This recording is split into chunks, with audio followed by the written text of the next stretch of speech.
conversation. No, like, Yeah. I Yeah, but can't, because if I did, I would have to really seriously edit the video so that the good folks at home cannot witness what we discuss before sessions.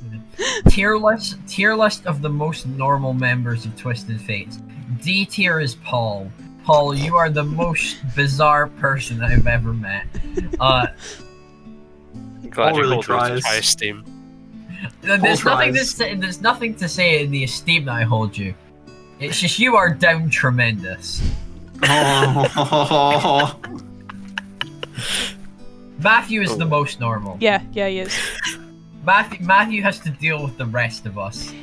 To be fair, if I was Wait. to do that tier list, I think it would be like Paul, me, Craig, you, Matthew. In terms of normal. Matthew is metaphorically strapped to a rock, and we are metaphorically the vultures that come and peck out his organs. Dibs on his eyes. Shout out to the people who get they're the what easy- that is a ref. Like, they're the easiest to get to, so I don't have to take that much effort. I've got to put in effort with everything else with you, Matthew, so I feel like if I'm picking out something, it's going to be easy. This is being recorded, isn't it? Yeah, it is. Yes, Yeah, it is. we are all here now. Yeah, as we welcome you all back to Twisted Fates, we apologise for the tail end of our conversation, as always. It seems just to be getting weirder and weirder the more sessions we get into. We are definitely not, I guess, accustomed to playing 19 sessions. We just seem to be getting weirder the further we go. Craig, can you please stop moving the arrow on the map? It's really distracting. Paul, don't you dare start. Satisfying. Oh. How did you know? As always, I am your Dungeon Master, I am Emily, and I'm slowly getting fed up with Craig moving the arrow around the map. I stopped. As alongside Craig, we have Ewan, who's done with life. Yep.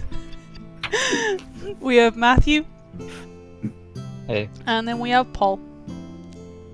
Hello. Jumping to a quick recap of last time. We had quite an interesting session last time, which I didn't actually know how it was going to go, but I was quite happy with how it went. As the session started, the boys got to learn a little bit more about Azamir through some visions from Ranagaash. Ranagaash also nearly got killed because, some damage in his visions bled into reality and he was left with 3 hit points as he made Gairdra very, very annoyed. We'll see if that comes back to bite you, Matthew. I mean, we know it well. Yeah, spoilers, it's gonna. But the more interesting thing, I guess, that came from last session was the boys re-encountered the group of bandits they met on their way from Summerhost to Westcross. Obviously without the, I guess, figurehead, the leader, and very much on a revenge mission to kill Wulfric. Or at least one of them was dead set on killing Wulfric. Wulfric, however, was very adamant that he wasn't going to fight them. He did everything in his power to try and talk the elf Nilsine down. She wasn't able to be talked down. She seemed to be very dead set with her new Oath of Vengeance alongside his Oath of Redemption. But the group she was travelling with, the human, the tiefling and the half-orc, seemed to be, I guess, more persuaded by Wulfric's change of heart, seeing that he was trying to repent, that he was sorry for what he had done and was trying to set himself on a new path. And through the confrontation, though Wulfric struck no blows, Nilsine did die. But not by the hand of my party member. She died instead by someone she perhaps would have called friend, the tiefling, who the party then realised were very, very lucky that Craig knocked her down very quickly when they first met her, considering she did 72 damage in one attack. But She would have fucked us up. she would have fucked you up, which is why it was probably a good thing Craig knocked her on her arse really, really quickly and took her out the fight. I mean, this time we didn't have to do anything as she was killing someone else. She was, yes. As you kind of ended the session last time, leaving the 3 of them to go off on their journey, Wulfric trying his damnedest to set them on the righteous path, turn them away from thievery, maybe send some of them to the Iron Dragons. Whether they'll actually do that or not, you're not too sure, but we'll see. You might encounter them again. The speech was really nice, very inspiring, very motivational. They're gonna go back to stealing. We're gonna find them fucking robbing the. We have found the fucking like Arsene Lupin of our fucking world. Like they're gonna rob the fucking king, I'm down for it. We're not related to the royalty. They can do what the fuck they want. And that's kind of, I guess, where we left off last time. You guys continuing your journey to Kinreen with Azamir. Though, again, you found out some more interesting information about him, as not only does he seem to be, I guess, aligned with or have some connection to Deirdre, it was also found out, or Wulfric and Eidolon found out at the end of last session, that Kaylee, the tiefling, didn't actually recognise him from the merchant caravan that they raided. He wasn't someone that she shot, and if she did shoot him, he would likely be dead, as you experienced in the fight, confrontation with Nilsine. The fact that she didn't kill Nilsine outright first time was the first time she's ever missed a shot. Sorry, I know it's not how it would have happened. I just had the funny image of the camp is raided. This man just walks and stabs an arrow into his leg and just lies down in the corpses. Shoulder, actually, but My bad. I don't remember the exact injury. I have, by the way, I've just briefly for this day, I have unprepared a spell and prepared a new spell. which have you prepared? I've unprepared Find Steed, and you will find out the other spell that I prepared. Bye-bye, Mr. Donkey. We'll see him soon. Goodbye, Snapdragon, for now. You are a valuable ally, but not right now. He's just vibing in the plane, that's all. I need to do I'd some like to character art with Wulfric and Snapdragon. I'd like to imagine that Snapdragon's plane is just him hurtling through like a weird astral scene, just man. But he's comfortable with it. He likes it. Fucking Snapdragon's that fucking for Wulfric is that meme where you can imagine a cow spinning in your head and nobody can stop you because it isn't illegal. As for this session, we are, I guess, picking up the morning after the events of last session, so you'll have all had a rest of some kind, whether that was good or bad or intermediate, so to speak, where I guess you'll more be packing up ready to hit the road. With Azamir, as always, kind of in the background as you are pottering about, setting up breakfast, cooking breakfast, offering you guys some if you want food. Rodrik scrans all of it. Well, not all of it, like a sizable portion. He's getting his money's worth on this job. I'm staying enough distance away from Azamir. I'm trying to think of what I want to do to handle that, but not really coming up with a solution. Not eating too much today, unlike Rodrik. Rodrik will just have my share. As will you guys do anything else? At least in terms of conversation or even unusual action. Nah, we'll have to find a place to confront him. Do you come over and say that? Yes. Just a slow nod. It's just the when that bothers me. We could do it on a quick stop. A wee break today. We could do that. Just as long as it's before Kinreen. Alright. Azamir, how long we got until Kinreen again? Probably another 3 days. If we don't run into any more incidents. Stop. Aye, I'll get you. Eidolon looks up and just gives you a quick nod, Wulfric. No back. Alright, let's get moving. We've had enough. I don't know the how. next bandits still turn on each other again. I'm kind of hoping we won't run into it anymore, if I'm honest. I was hoping this would be an easy journey. It hasn't not been an easy journey so far. Quicker, It's quite then. looking forward to a fight. We are not to fight anything if it's unnecessary. Fair enough, fair enough. Unless you intend to fight one of us, our trip to Kinreen should be reasonably easy. You wouldn't want to fight with me. I'm undefeated. Good for you. As Eidolon would more just give a sarcastic nod in your direction. You see, and I see that his interest is dipped up and trying to get attention. Me and the lads, we like to box, and I'm undefeated, 18-0. You know. Aha, as I said, good for you. It's the truth, you know. And I'm assuming between your lads, this is an impressive feat. Quite the feat. No one's near my record. Undisputed champion of the unfortunate sons. Eidolon's just starting to get more and more irritated by the gloating. So yeah, Matthew, when you hear that name, I know that name. you know who they are. You don't have a good relationship with these guys. Well, that's a good start. The unfortunate sons, at least in your own experience, they're a band of mercenaries. They tend to travel the northern roads. It's quite weird to find one of them on this road. I'm not gonna lie, they tend to operate in Kinreen and Maiar, and between the kind of, I guess, the central plains and then Thornsguard, that kind of area.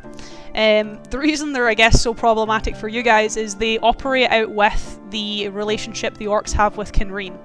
So the people of Kinreen are very respectful of the orcs and their traditions and their forests. They tend not to come in without permission, and they don't overpoach or overfarm, and they tend to just, anything they need, they trade with the orcs rather than get it themselves. These guys are usually hired to make the trips that no one else are really allowed to do. They operate very much out with the agreements Kinreen has with the orcs. They're quite an invasive group on Maiar and cause you quite a lot of issues. Well, not so much you, as you don't go out hunting, you're not part of the, I guess, patrols as such. But for Bartak, yeah, these are the bane of his life. I'm just gonna cast a hand back to Rodrik as he says that, more just give away. And then before you start gloating about it, maybe try your steel or hand against someone who's been in actual combat. I've been in actual combat before. I'm just... You can keep telling yourself that. I won't have any lip out of you. I will not have my honour questioned. I've yet to see honor. Does he just turn around and raise an eyebrow? You're lucky we're both hired for the same job. Idlemore just shrugs. You see, I'd more consider you to be the one who's lucky, as I'm not in the mood for a fight. What you've already said deserves one. No, Rodrik wouldn't rise to it. He's getting baited, and he's not going to rise to it. Eidolon's doing this with a smirk for the entire time, by the way. I just want to make that notable. Rodrik's now this strong silent type. He's decided. He's now a strong silent type. As I guess, how is your arrangement for today? Because obviously you have a couple of horses that are not in the carriage. 3 of you can technically ride outside, and then obviously 1 can ride inside, or you can do 2 and 2. Azamir will obviously drive the carriage. I'm riding outside to keep an eye on Azamir. I feel that's of most importance right now. Rodrik likes to ride. He doesn't want to sit in the carriage. He wants to be ready for a fight that comes. So I guess the question is, where's Ran going? Is he going in the back, or is he sitting up front? He's gonna go listen. He's gonna listen to his music again. He's gonna listen to his tunes. He's safe and happy in the car. He can roll up the window again. I mean, that meme you made, Matthew, was so funny. Your head on the dog is like the AC's on. He's listening to his favorite song. It's so good. Yes. Be on screen now for our viewers at home. I know, I'll need to fish back through and find it and just pop it on screen. It's so dumb. We need a revamp of it. Just kind of casually, just like riding by it, we just hear the faint echoes of the fucking music through the window. Ran's happy tunes. He listens to Chug Chug. I'm scrolling up to find it again, and I just got to the beard swap. When it's just fucking number 1 picks of paper, yeah, No. Get down. It's on the board right now. I'm just No, I can do the rest of it. We've No. literally, I think we've had that song pop up 3 times in 19 sessions. fucking Chug Chug with Hat me. trick, let's go. I guess as you're riding for the boys on the outside, Azamir, I guess, has some conversation at least for today, or at least more curiosities. As I guess the conversation instead is more directed towards Wulfric for his own curiosity. And he kind of turns... I wasn't really expecting to see that group again. Is this more of a regular occurrence for you guys? Trouble usually finds us. You've obviously had encounters with them before, correct? Not since the journey from Tenon. That was my first time at least seeing them. I was hoping we wouldn't run into them again, but at least I did the best thing I could hiring you guys. Though, I guess... I did wrong them, so I suppose... Yeah, you're right. So I suppose maybe it was perhaps reckless to have hired me, considering it was I who wronged them. Yes, but I guess if one could look into the past and into the future, then perhaps I could have changed my mind and not hired you. But it didn't slow us down too much, and perhaps it was for the best. That's one way of putting it. Forgive me for prying. I know the Iron Dragons come from, well, most of them come from Drakenel. You mentioned the young woman to one of them. A family member? Yes, I'd say so. Brave of you to, I guess, offer to put them up after what they did. They're young. They have a chance at redemption. Not a bad place to grow up either. Or at least from what I've heard. I've never actually been to Thornsgard myself. It's a lovely place. If it's anything like the rest of the Gildenfeld, despite not being in the valleys, I would assume so. Yeah. I presume we'll be stopping in a wee bit. Most likely. Could probably get another hour or two at least into the evening. But it would probably be wise at least to find somewhere a bit more sheltered. We're not too far off the edges of Maiar, so we could probably sleep in the wood tonight and then just come onto the trails tomorrow. Likely be comfortable for the horses as well. Sounds good to me. Let's get speeding on post haste then. As I guess you're more, maybe 2-3 hours, that little extra hour as you kind of cut from the main road, and for Ranagaash this is quite an unpleasant part of the journey, as you're now going over woodland trails in the back of a carriage. It's very it's just lots of bouncing. Setting up for camp that night, it is, I suppose, quite quiet unless most of you or any of you make conversation. Rodrik would check the perimeter for anything. You can give me an investigation or a perception. Perception, please. Just trying to scout out if it's a safe area, any threats we should be looking out for. 27? No, that was who rolled a 27? That was Matthew's 2 portents. This is 2 I'm an portents for idiot. today. You got a 6. I got a 6. Sorry. At least it's not a 9. You're breaking that trend at least. Yeah. If you want to do it now, you and Rodrik being gone, checking the perimeter might be a good time. Right. I'll go over to Kyle and it's like, are we wanting to have that conversation with him now? I'd look over, where's Ranagaash at the moment? He'd be around. He'd be savouring the absence of Rodrik. Wolfric will kind of gesture him over. You walk over. I like how Wolf, continue doing so, Ewan. I just like how it's Wolfric doing the subtle gestures. The man in, big heavy armour. I can be subtle if I want to. No, I think it's fun. Right. Don't get me wrong. And he will kind of lead them over and he'll sit down next to Azamir. Azamir, do you mind if we have a conversation? What's the matter, boys? As he kind of looks up from the papers that he's currently writing. No, we're just discussing plans and stuff, but do you mind if I do something to ensure that everybody's on the level? Of course. I cast Zone of Truth. Nice. That's so that unless they choose to willingly fail the save, it's a charisma saving throw. I'm going to try past that, Ewan, just in case we need to try worm past him. But of course, you'll know if I fail or not. Do I get your charisma bonus on this? Yes, I will allow you and Ranaagash to have it, but not him. So what's your charisma bonus? +4? +4. So that evens me out to a +2. Okay. That is the... That's fine. That's fine. I can stay truthful. So, the both of them fail. Ewan, can you give me a perception check? Alright. That is a 1d20 +3. 20. Nice. Dirty 20. Cool. When you cast your Zone of Truth, obviously you know that Eidolon and Ranagaash, obviously they failed. Oh, okay. This is all okay. That's fine. You're not trying to test them.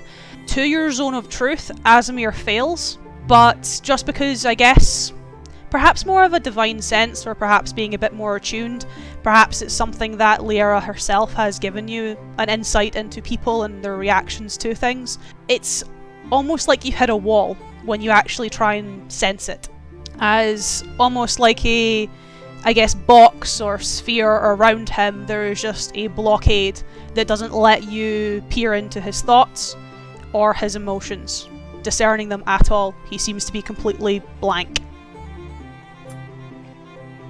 He doesn't seem to be aware of this fact, however.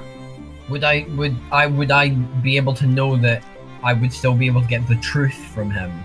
You don't know. Okay. As at least to your senses, he has failed, but to your actual divine perceptions, he just seems like a blank slate. You can't actually tell whether he is going to tell the truth or whether he's not. Right. So don't take anything he says to automatically be the truth. Alright. Ranagaash, Eidolon, if you want to take the front seat from now and ask questions. Alright. As I'd essentially stand up from where I was sitting near Wolfric and just stand in front of him. Why are you traveling to Kinreen? For trade. Simple question then. Is there any other reason you might be taking yourself and us as a group to Kinreen? He kind of laughs. I am going to trade with the Tulip and Brass, and I hired you so that I wouldn't get killed. Ranagash, mind providing some context for the questioning? Not going to, have a bit of fun with this, but if you insist, we know who you're in contact with, and we know what he's planning. I'm not really great at mind games, or just games in general. None of this is a game. None of this is a trick. He is stating literal fact. As I'd wave to Ranagash to continue. You want the name? A name is usually helpful, at least if you're talking about someone, or even something. Deirdre? An unusual name. From Aramba, I assume? And how on earth would you be aware of that? I've done some trading up there. As far as I'm aware, You see, your naming interesting intricacy considering the people on the wall are named rather differently to the people in the town. I know, You don't trade with the people on the wall. It is the Watchman's naming scheme, if I remember correctly. Though I only met a few of them. And I keep true in what I know from a place I live. You wouldn't have met any of them. Then take that as you will. I already am. As he would see Eidolon slowly start to take the sword out from the sheath, and as he's sort of pacing, letting essentially the blade catch on the ground that little bit. Just that little bit of a drag of the blade as I'd wait for Ranagash to continue. I'm providing the background threat, Matthew. Yeah. We know that you're planning something in Kinreen, and we know that it involves myself, and Eidolon, and that it can't be good. And if you're not willing to tell us what that is, we simply won't go to Kinreen. Also, to keep it simple and keeping us all on the same page, we're already likely aware that you're saying this to the person you're in contact with already. He kind of sighs. I am not lying. I have been on the wall. I wasn't lying. As much as I know you don't believe me, and it would not be wise for you to not show up in Kinreen. Why would that be? He kind of laughs and looks at Wolfric. I'm sorry, my friend, but I wasn't talking about you. We're now step out of the conversation. Sorry, Ewan. It's nothing I have against you. I actually quite admire yourself and your endeavours, but This is no time for flattery. Get to the point. that is my point. I don't know what will happen. I just know something will happen. So why exactly have you been on the wall then? If that's not beyond the realms of you being able to state. I guess it's a family thing. I want to say grandfather, but he's not by blood. Came from Aramba. A name, perchance? Intelion Foralis. He was a dragon guard for some time. Is that name I recognize at all? You can give me a history check. No, I'm not great at those. Shut up.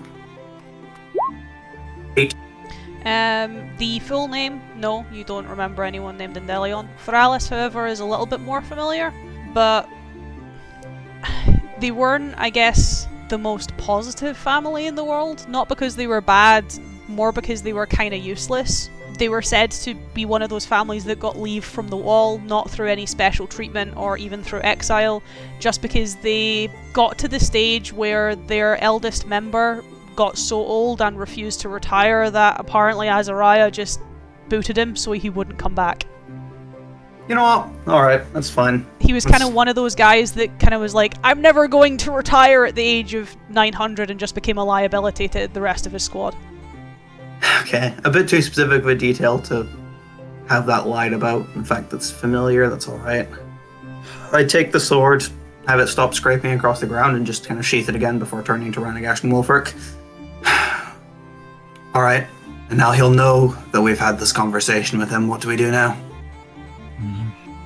There's always the chance that whatever is being threatened to happen in Kinreen is simply an idle threat to make sure we get there. But I also wouldn't put it past him to have it having been an idle threat, and now after this, it isn't anymore. If I don't get a response in that case, Edelon would more just give a sigh, shake his head, and go over to his things. And more just in a readying sense, take out the whetstone and just make sure the sword is sharp for whatever is to happen in Kinreen. As I guess leaving the four of you, it's okay, Paul, I'm jumping to you. Leaving the four of you in camp, or the three of you with Azamir, four of you, we jump to Rodrik, who is investigating. It takes you a little bit longer to investigate than I guess you'd like with your 6. I'm doing a very poor job of it. The only thing I guess you can find, though, for you it's problematic, for everyone else you're not too sure, is because you are camping in Mire, it means you're camping on Orcish territory, and you do find, I guess, remains of Orcish hunts, whether that be tips of spears or arrows, or even just they are quite weighted footprints, usually identifiable by the fact that they don't have soles, they wear rags or linens on their feet instead, just kind of the wraps. You can find the imprints in the mud. You don't really know how old they are, but there could be an Orcish hunting party nearby, and considering you're here and, you know, the orcs don't know you guys are camping here, that might end up being problematic should they find you. Alright. I suppose then, on returning to the party, I would tell her we should try to be careful. I think there's orcs nearby. No offense. And gestures to Ranagaash. Taken. Is that likely to be a problem? Turning my attention to Ranagash. Depends. Depends who finds us, I suppose. Then we're to see what happens, that's all. I saw what seems to be a hunting party, arrows and all that. So, Far out. was it far out? I guess a little bit further out, perhaps maybe half an hour from camp, like 20, 30 minutes. As long as you probably don't start that big of a fire, you wouldn't really have much sight. Yeah. Reckon we'll be fine tonight, but we'll keep a vigilant watch. What are you doing, Wolfert? Because you look very focused right now, Ewan. I'm thinking. Are you thinking ahead? Yes. I'll leave you to it then. I was just wondering because you did look just very in the zone. Or parallel dimensions ahead of you. Yeah, I'll sit and continue sharpening the sword whilst I wait for Wolfert to plan, as I assume he looks like he's planning. Just going off of Ewan's expressions, I'll just sharpen, get myself ready, think a bit to myself.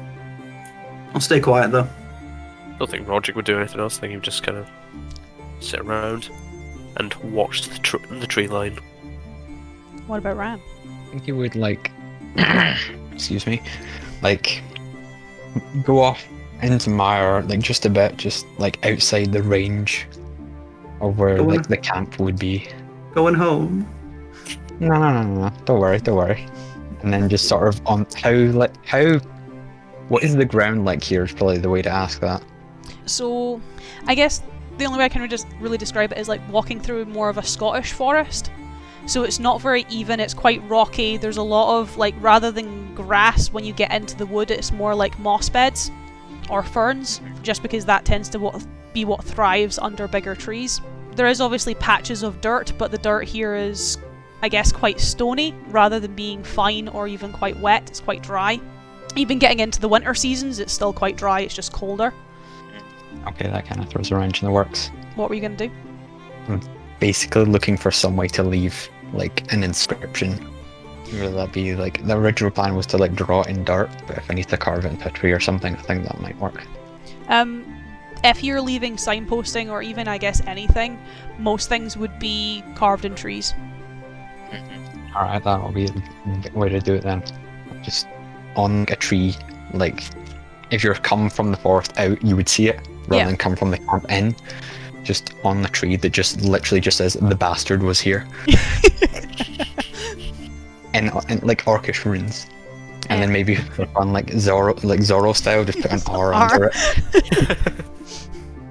It's like those runes that we're still finding in caves that we're just like, Yeah. wow, what does this mean? And they translate it, and it's just like This is very high because it was like 12 feet up a wall or something. same vibe. As I guess for obviously Wolfric and Eidolon, you guys obviously see Ranagaash leaving. It's not too unusual. You guys obviously take your own time. Ranagaash goes out hunting quite a lot. Even when you guys were on the southern plains, he used to leave all the time to go get hunt game. He's an independent orc lad. He can do what he wants. He doesn't need supervision. Ran is an independent orc who don't need supervision. So we can leave him to that, unless he gets kidnapped again. In which, come on, Matthew, that's just I've not that's asked him just for too permission often. this time, so you know. As I guess, like for Rodrik, this would obviously be something, I guess, a bit different. You've already said that the camp might be not in a great spot and more of a kind of concerning spot, so to speak. And then, obviously, one of the members just kind of ups and leaves before bed. Okay. So I saw him leave. Yep. This isn't later, and I'm like, where's he gone? No, ran kind of just up and left, wandered off. Is anyone else awake at this time? Everyone at this point. Okay. We're still setting up camp. Turn to the party and is like, where is he off to? This is where he's from, so I imagine he's going somewhere he knows. Or to go get all his friends to kill us in the night? If he did that, I'd be very impressed with the initiative. Why are you so worried? Just orcs can be dangerous. And we know they're hunters, so who's to say they're not hunting us? Eidolon would more just give a shrug. Listen, he's from this area. Chances are he probably even knows who the hunters are. I don't have an issue with him going off. If he wanted us dead, he could have done it already. I suppose I'm just a bit on edge. As I'd more point between myself and Wolfric. Are we? I trust him. I trust Ranagaash. He's not done anything wrong by me before, so I've no reason to think that he'd do anything wrong by me now. He'd better come back then. And soon. I'll start setting up my pit and two at the side. I'm now looking through the trees for Ranagaash. But not following him, just kind of... Where's he off to? As He's off Ranagaash. into the willows. Can you roll me a d4? Oh, Very small. so small. Little dice. That's Dice is so small. Oh, it's a 1. As I also need a Constitution saving throw. This one's not with disadvantage, but it's still going to be pretty ouch. Just don't fail, Matthew. That's pretty good. Still failed by Fed. That's how you play D&D. Just don't fail. As I guess this one doesn't really take you much as surprise, more than I guess the stench or smell takes you by surprise. That's more what kind of, I guess, makes you wrench and more take a knee, as rather than being in mire with the sweet smells and fresh air, you're quite close to the sea, so even that little salty spin on the breeze is gone, as you are once again in a purple veiled landscape, becoming a very regular occurrence. I wonder if you'll go there in the future.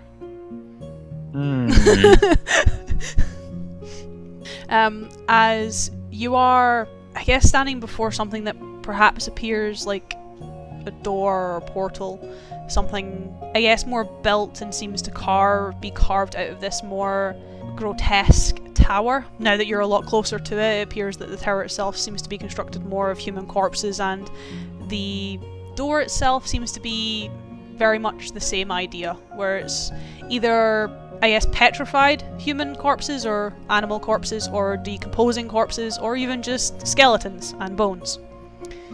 Seemingly part of this almost growing structure. It seems to be moving and almost alive. Though you don't have time, or at least much time, to gather your bearings other than this scene, as it appears that you are in the middle of combat. Not too far away from the combat, though keeping yourself at a distance as always, but you can see, I guess, yourself and Wolfric seem to be almost cornered in this kind of like plaza by a very, very large dragon. Almost seems to be coiled around you guys, stopping you from getting any closer to this door, any closer to this tower. However, on the other side of the dragon, you see Eidolon. also engaging in combat, but more one-to-one. A lot more, I guess, hand-to-hand, or I guess sword-to-mace. As a very, I would say, vulpine, canine, feline, the vision is kind of struggling, I guess, to turn it into a more relatable animal. You see this kind of half-man, half-beast form of Gairdra. One you've only seen maybe once or twice before. Though this time it seems to be a lot more real, and the whole scene feels a lot more real, as you can even feel the heat of this barren waste just almost boiling you in your leathers. The two of them seem to be locked in combat, and not too far from them you see another figure fighting, though their form is very heavily obscured, though you have seen it once before in your vision, with Wulfric being killed by the dragon and risen with it. This kind of almost spindly, thin male shadow that you're still trying to piece together the features for and just can't. Though they seem to be fighting on your side. At least helping the two of you, Wulfric and yourself, with the dragon. More leaving Eidolon to one-on-one Gairdra. However, through the mass and through the combat you can hear, I guess, a pause, a lull, and some conversation coming from the two of them as they're probably having a back and forth, quite an extended dialogue as they are fighting. However, I guess one part of the conversation seems to stick out to you the most, and it's not so much what Eidolon says, but more something that Gairdra says.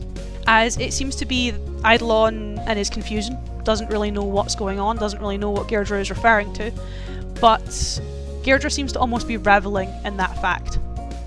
He is smiling, he is smirking, you can even hear him chuckling and laughing at some points to how funny this is to him. As he more laughs and asks if Eidolon has noticed. Eidolon obviously doesn't know what he's talking about, and Gairdra laughs and mocks him and says, "Really, you haven't noticed?" And obviously Eidolon again expresses confusion to, I guess, a more final line before the dragon spins its tail round and knocks you and Wulfric on your arse, and you are knocked out of the vision, as the last thing you hear him say, in that voice that now very much annoys you. Did she really mean that little to you? Had you forgotten what she looked like? As I said, you are knocked on your arse, and, at least in Mire, knocked into a tree, where you are nothing more than winded. However, for Rodrik, who's been staring into the forest waiting for Ranagaash to come back, you've been staring into the forest for about an hour. And I haven't seen anything. You haven't seen anything. Turn to the party and say, he's been gone for some time now. Do you reckon he will be coming back? Yes. Would it make him feel more comfortable setting up your bedrolls if someone went looking for him? He's probably just had like a vision in the woods. That usually happens. He gets visions a lot. What kind of visions? It's kind of weird that we're just so nonchalant about it. It's like, yeah, he just has, Oh yeah, one of our party members is a prophet. No big deal. he just has schizophrenic episodes sometimes. Don't He just drop collapses that in the into middle of the woods. conversation. What do you mean he's a prophet? He's the Messiah. He's not the Messiah. He's a very naughty boy. Do you actually say that though, Rodrik, by the way? Yeah. What do you mean he has visions?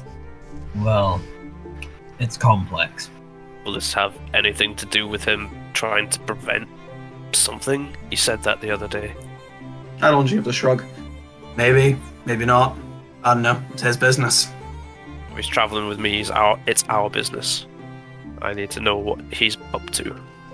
What he's up to is helping escort a caravan to Kinreen. And in what way does wandering off into the woods for an hour help with that? Listen, everybody needs a time for a break. Everybody needs a time to get away. For all we know, that's what he's doing. It's his business.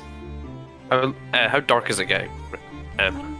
It's getting, I wouldn't say dark. It's kind of that weird stage in the evening where it is dark, but it's still got that little bit of nightlight to it. So it's not like pitch Twilight. black. Yeah, twilight, but maybe a little bit earlier than that. As Azamir is, I guess, just finishing dinner, or at least preparing and cooking dinner, the smell kind of wafting through the camp. Ooh, what's he making? Again, it is dried meat, rice, beans. Perfect. Rodrik is just like, That's like home to him, you know. He lives off beans, rice, and meat. Wonderful. I just think it's suspicious that he's wandered off for an hour, especially before it's getting dark. So, but if you guys trust him, I'll leave it at that. But I will be asking him about the visions. If he wants to tell you about him, he will. I don't like secrets in my party. I would not actively consider this a party. Maybe if you got some tunes, got some drinks. Maybe No if one has Fran got out pizza. the opium, Let's play One Truth or man Dare, guys. Let's One just man venture in the forest. let's just really learn about each other. Dare, can I please kill myself? Who are you daring? Dare, Myself. As I guess it's still maybe about 15-20 minutes before Ranagaash reappears. You took your time, I guess, more to gather yourself, process what you just saw, before kind of coming back into camp where Wulfric and Eidolon, as you do when you go out hunting, when you go for a wander, they not really pay you much mind. I imagine they give you a wave, a smile as they are settling down with food. Rodrik, whilst having food, is perched on a log at the tree line, staring intently into the tree line, looking for you. Oh, good are people. Method acting. Method acting. Yeah, as it at this point is past twilight when Rand does eventually come back. It is getting into night officially. And where have you been? Forest. We're all in the forest. You've been gone for what, over an hour? Yeah, it would be over an hour at this point. Don't just wander off from the party like that. Where have you been? Told you in the forest, setting up a defensive perimeter. I already did check the perimeter. Why did you have to go out as well? Because you're not an orc. Fair. But you should tell someone what you were doing. Don't just wander off. Also, what's this vision nonsense I've been hearing about? If he looks at us, I just point to Wulfric. It's just a pointing triangle. Yeah. What are these visions that you have? It's weird enough having someone who manacles himself over every night, but I can't have someone having visions. Having someone manacle himself every night is weird enough. Now, what kind of visions have you been having? Normal ones. Prophecy. What do you mean, normal visions? How many types of prophetic visions are there? In my world, none. Welcome to my world, then. Doesn't Rodrik have an eye patch? Rodrik has an eye patch, right? Yeah. I do have an eye patch. So he has 50% of his regular vision. What has he got? This is Ranaagash's world, we just live in it. Yeah. You have future perception. I don't have depth perception. Why are you the one doing scouting if you can't even see 5 feet in front of you? That's why I rolled a 6. It's method acting. Those rolls. Yeah. The dice are RPing for me. I don't like having secrets amongst party members. So, what have you seen? Is there something we should be concerned about? Not yet. What do you mean? What do you mean not yet? You're not filling me with a lot of hope here, Ran. I don't have to do that. It's not his job to make you happy. You mentioned the other day that you're trying to prevent something. Did you see that in one of your visions? What's it to you? I now have the Warhammer in hand. Don't test me, boy. I don't know an explanation. You three are a bunch of weirdos.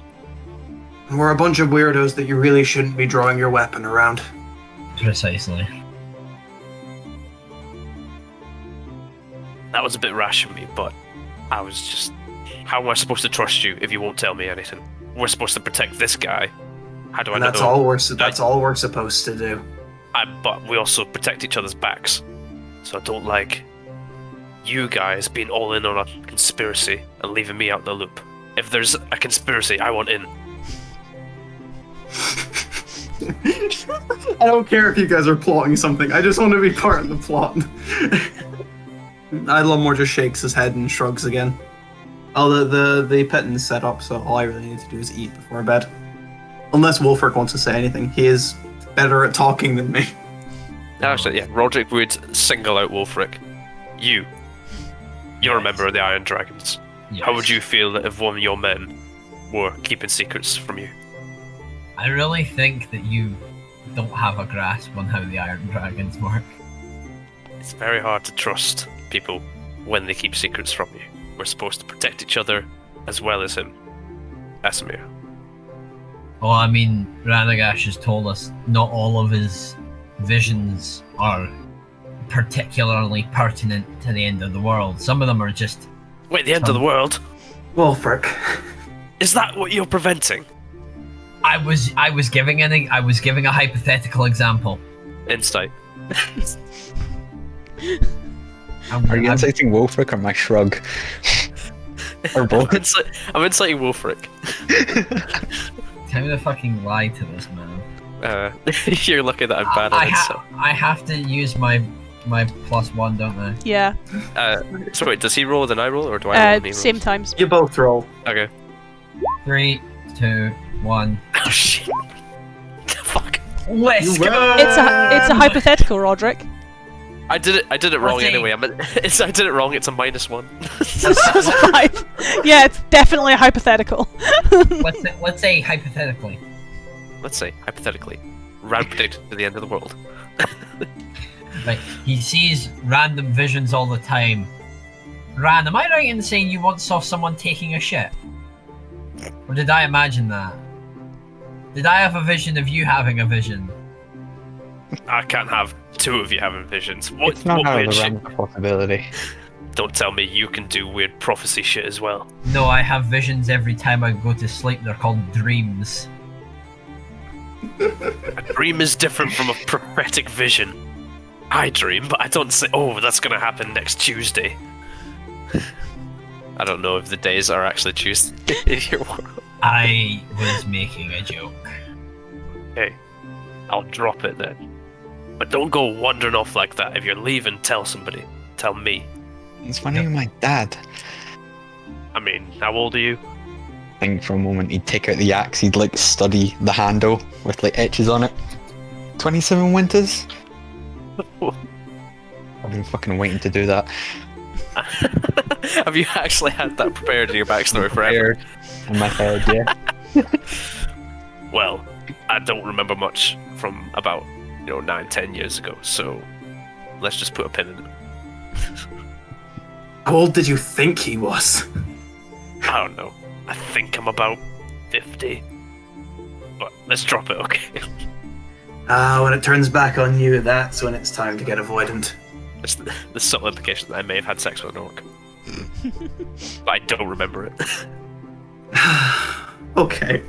Okay. I'm going to bed. If you have a vision, tell me. No promises. I've already told Ren to do that. But with me instead. And rarely does he do that, so I don't think he's going to be doing it with Rodrik. I mean, he Rodrik's started gonna go- doing it. That's true. Rodrik's gonna go to sleep now, but he's very angry about the whole situation. He just doesn't like us. Yeah. He'll keep his warhammer close to him. Because there might be fucking orcs, or whatever prophetic thing is gonna kill us in the night. When Rodrik goes to sleep, I'm just gonna turn to Ranagaash and just shrug. Repeating Matthew's gesture of a shrug.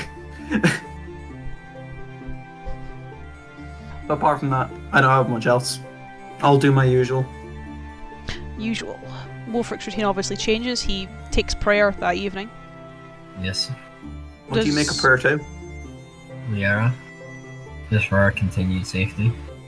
Very nice. Let's hope it works. We'll see. I guess, will Rand do anything that evening or will he sleep? I've done enough. I've done enough. I need to be well rested to think of new ways to piss off Rodrik. We're taking it in terms. Wolfric hasn't done it yet. As you guys get into the morning routine at this point is becoming fairly regular. To the point that it's easy enough for you guys to get breakfast packed up and head out and back onto the road. With the day being pretty smooth, it is quite quiet. There are a few travelling parties, I guess, passing you that day. None really with escort. Most of them are just travelling back and forth. Oh. It is how it is. And again, that night, unless any of you want to do anything, it is a quiet night where, I guess with a little bit of tension in camp, you guys are able to eat and sleep. I check the perimeter. Oh no. I've had a party member do this in the past. At least you're not going to turn into a potted plant.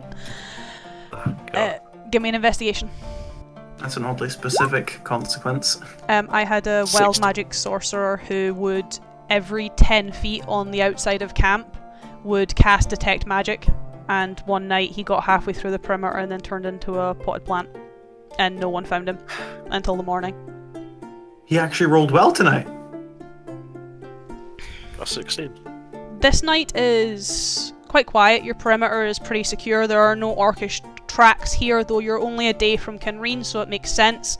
The orcs don't really, I guess, take this part of the forest. It's part of their agreement that this part of the forest at least belongs to the people of Kinreen. Not like you ever observe that agreement anyway, but, you know, it's there. I guess the thing that worries you slightly is strange tracks. As they look like dog tracks, probably wolves, dire wolves, that kind of size. But whilst you're used to seeing some that perhaps have a broken nail or a missing toe or are three-legged, you know, odd tracks but not too unfamiliar when you kind of work in a woodland area or a forest area, there are a lot more deformities in some of these tracks, where one has a more canine set of prints, but the claws are more elongated, perhaps by 3 or 4 inches. They're a lot thinner and more like pricks digging into the ground by perhaps 2 inches. Other ones are seemingly 5-legged, though the 5th leg is that of a feline rather than a canine. Some of them are very, very heavy tracks that seem to leave almost like pinpricks in the soil, like they're spikes on their pads rather than being a soft pad. There's scrapes alongside some of them as if they've been running through the woods and something's been hanging off of them and it's been dragging along the mud. This fills Rodrik with deep concern. They are, whilst familiar in some ways, very unfamiliar in others, and they look recent. Can I discern which direction they have come from or where they are going? I would need a survival check. I'll do one of those. 13. They, I guess, seem to be hunting north, as that's where a lot of the tracks face. Though you reckon that there's probably a den or a nest not very far, at least from here, just judging by the amount of them. As they're all heading northward, this is probably their hunting ground, but because of the numbers of them, they probably originate from somewhere nearby. Okay. I think we'd immediately return to the party and warn them of the threat. What do you actually tell us it is, out of curiosity? I don't know what is out there, but it's close. Seems to be like wolves, but not wolves. Like, their footprints were different. Eidolon gives a slightly disgruntled sigh before just giving a almost knowing nod. We fought weird wolves before. Some of the tracks were elongated and some even had 5 legs. I'm just basically listing everything Em says. Just like, some were feline, some had spikes deep into the earth. You can't happen to conjure flames, can you, Rodrik? I'm more in the swing a big hammer business. Well, that might end up being rather worthless. Is this some other secret bullshit you've been keeping from me? Maybe. What do I need to know? If it's nothing, then nothing at all. But if it is, we'll tell you where to stand and what not to do. Tracks weren't too far away. I think there could be a nest or den nearby. Should we flush it out or should we wait for them to come to us?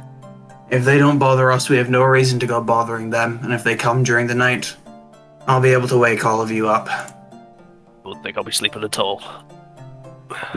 Just sleep with your equipment. As always. As I guess with that revelation, Azamir becomes very uncomfortable in camp. Doesn't really like the idea of danger.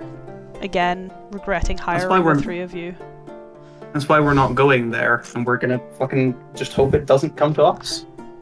What's that? Azamir, I maybe suggest you barricade yourself in your carriage. I won't really object to that. You didn't seem the fighting type. He kind of raises an eyebrow. I do have some skill with the blade. It's just been a while. Well, keep it close. And don't come out unless entirely necessary. Apart from that, though, I don't have much else to say. A quiet and cautious night. For now, indeed. We'll see how that goes. Don't yawn. On the mention of fire, I think Rodrik would build like a bigger fire than usual. I appreciate that, actually. That's not a bad idea. And yeah, throughout the night, I think I would just I wouldn't sleep. I think just kind of keep watch. Keep an eye out. Yeah. Is Azamir? Wait, was that a in his joke to me carriage? having an eye patch? Oh. No, I think that was you and just saying it. Nah, it was just me saying it. Yeah. And why? Yeah, is Azamir in his carriage? He would be at this point, yeah. As he would retire for the evening and sleep. Essentially, as he gets in there, but of course, before it's been too late, I'll head over and get into the carriage.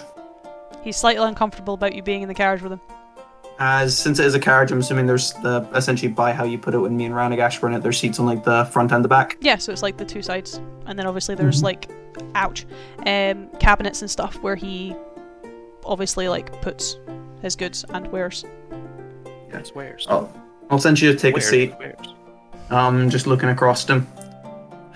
So now we're past all the awkwardness and base deceit. How did you get involved in all this? Involved in which part of it? Why did you so happen to be at that disturbed crash site when we were coming along? Because you were coming along? Yes, but how did that arrangement come about? You didn't know me, so it was an easier option. In that case, how long have you either been working for him, or how long have you been dead? Dead? I didn't stutter. I've not been dead. So why are you working for him? I made an accident. Or a mistake. Apologies. Common is not my first tongue. Which is? Elvish. As I'll switch over to Elvish in that case. Then explain it a bit better in a way you can speak then. He kind of gives you a nod. Weak smile. I made the venture north. As I do. I make them occasionally. Nearly 8 months ago. I took my family with me. Well, not all of them. My mother and father, my sister stayed behind. I took my younger brother. He wanted to see the world, see what I did. And he wanted to, I guess, meet everyone I met. I wrote him letters. He wanted to see them all.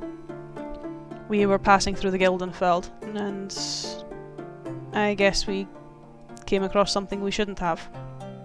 I joined him, that's how you want to put it, to make sure my brother wouldn't be hurt. Was a threat made against him? And carried out. Where is your brother now? I imagine somewhere in Mire. So in return for your brother's safety, you are to do this? You mistake me. My brother is dead. So why are you doing this? Because I hope that I can go home. You do realize that when we get to Kinreen, you're going to be killed. Almost definitely. At that point, I would also deserve it. Do you have any inclination of what you're driving us to? None. I'll try and cite that, but something tells me I'm not going to be very successful. I'll still give it a shot though, no reason not to. That's a 25. You're not sure. Yeah, saw that coming. He sounds truthful, but his emotions don't match his tone. Fine, if there's something you don't want to say, then there's something you don't want to say. I just hope you know that what you're doing right now is for naught. As I'd help myself out the carriage. As that night, I need perception checks. What? Eidolon and Rodrik. At least the two that are staying up. Only 22. 9. Back to 9. nines. Hey, your total is what I add. Weird flags, but okay. It's the one skill I'm good at. Let me have this. As the woods at night seem to come alive, not just with creatures, but with shadows. Shadows that, even with your 9, Paul, you can still see. Oh shit. They didn't roll very high on stealth. That's alright. That's good for us. I guess the thing for yourself, Eidolon, that's a bit more concerning. Shadows aren't really too concerning anymore between your own history and what the three of you have faced on this journey so far. Some shadows in the woods that look a bit strange in the night are the least of your concerns, especially when the black of the night sky gets darker. As sitting around the camp with the dying embers, though Rodrik every so often puts more logs on it to keep the fire at least somewhat ablaze. I'm stoking that bitch. The starlight goes out. As looking up into the sky, a relatively large black mass that upon first glance is perhaps a cloud, then moving way too quickly to be a cloud, seems to just knock out the stars one by one as it moves northwards. Not focused on us at all. You don't know. It doesn't seem to be circling, it seems to be moving. But definitely in the direction that you guys are going. That's not good to hear. Just for note, tonight I wouldn't have manacled myself just because of what Rodrik had said. So I have movement for now. I'd get up, just sort of move a little bit more centrally into the camp and see if I can still see the mass. Give me another perception check. Aye, Captain. It's another 22. Nice. You can, though it's obviously a little bit distant, it's moving at quite a speed. Its size, however, seems to be increasing. As... Isn't it getting closer? No, it's, I guess Kinreen is perhaps a day's travel away for you guys. Just under a day's travel if you get up at first light and start moving. The size of this thing is quite hard to judge, I guess, distance, but at least the way that it's getting bigger, it is almost like a plane on the descent. Oh, it's swooping in. Not to you guys, but definitely somewhere northwards. Swell. When you say big when it was overhead, how big are we actually talking? About. Are we talking like its body is the size of the manor house in Westcross? It's getting there. At least on the descent. As at least for you, Rodrik, you watch as Eidolon gets up and seems to just be staring at the sky. You can't see anything though, it's just a black sky. With some stars in it. Some clouds in it.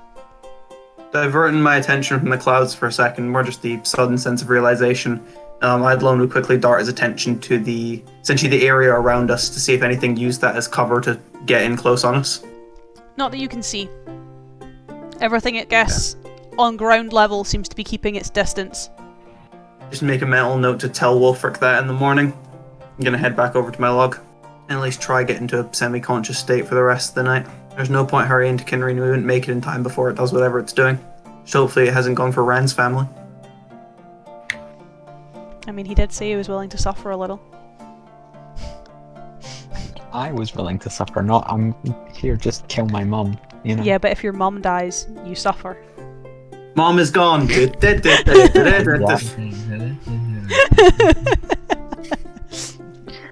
be killed without my consent. No, you.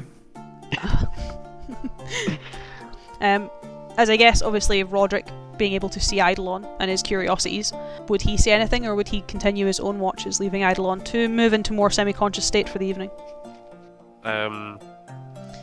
So yeah, I saw Eidolon sort of like spot all this. Yeah, you didn't know what he spotted, but he clearly spotted something. Legolas, what do your elf eyes see? This is No literally fucking Eidolon. We need that meme. We just need that scene, but with Eidolon's face on Legolas. Yes. Matthew, there you go. You have a request. He doesn't get it because he doesn't watch Lord of the Rings. No, I don't. I haven't watched it yet. I need a Eidolon, what do you hobbit so I notice? can take them to Isengard. Sorry, Paul. Cut you off. Sorry. Eidolon, what do you see? Large mass. Likely a huge flying creature went overhead. Swooped down a bit further north. We couldn't make it in time, so no reason to rush. I would be aware that Kinreen's to the north, correct? Mhm. I guess we'll deal with it when we get there. We'll find out whatever it was when we get to Kinreen, yeah. But for now, there's no reason worrying about it. But I did see like shadows in the forest, correct? Mhm. And what about gestures all around us? Nothing's moving in. If it's anything but common wildlife, it's keeping its distance too. Okay. You seem to know what you're on about. So I try. So I trust you know what you're doing. Adlon just turns his attention from you and back to just scanning across the tree lines, occasionally glancing up this time, making sure the starlight is still there, using that as sort of an indicator. But apart from that, there's not much more I can do. The stars have returned, at least to the best of their abilities in the night sky. Guess I'd try to sleep with one eye open. You've You can only got have one eye. one eye. As I guess getting into the morning and your kind of last day of travel, before anything significant happens, we'll take a short break so I can get some more fluid because I need to keep my fluid Snack intake time. up. You boys can get a snack if you want, nip to the bathroom, have a bit of chill. The bathroom is calling me. I didn't need that in the Except recording. it's called. As we will see you all in a little bit.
As we jump back into it, I need Ranagaash, I need you to roll some new portents. Yes. And I also need to Pretty roll good. a portent for you. That's a pretty good portent. Hey. They are also pretty good portents. Well, if we need high rolls at least today, we have them. Let's make sure Paul doesn't die again to failed death saves. Please don't. What's the? Your book's I'm portent. Yeah, I was gonna make a joke, but I couldn't think of the words. What is Samaya's portent? Samaya's portent is 14. So you have a 14, a 19, and a 17. Yep. Which is pretty decent for good rolls. As I move the 17 across, so it's not falling out of your box. I need to move it across slightly more. You're gonna have so many boxes soon, Matthew. Yeah. More just as we're packing up, I'd head over to Wolfric and just tap him on the shoulder. Aye. Last night, something large went overhead. Good. That means we're getting closer. More the insinuation is it landed in Kinreen. We might not be closer, we might be... Walking straight into the eye of the tornado. Yeah, no guarantee, of course, but it was large. It was flying. It fits most descriptions, especially with how last night was looking. Just be ready, that's all. I will. That's all. As now we come to travel, where I guess it's quite a quiet day for a lot of you.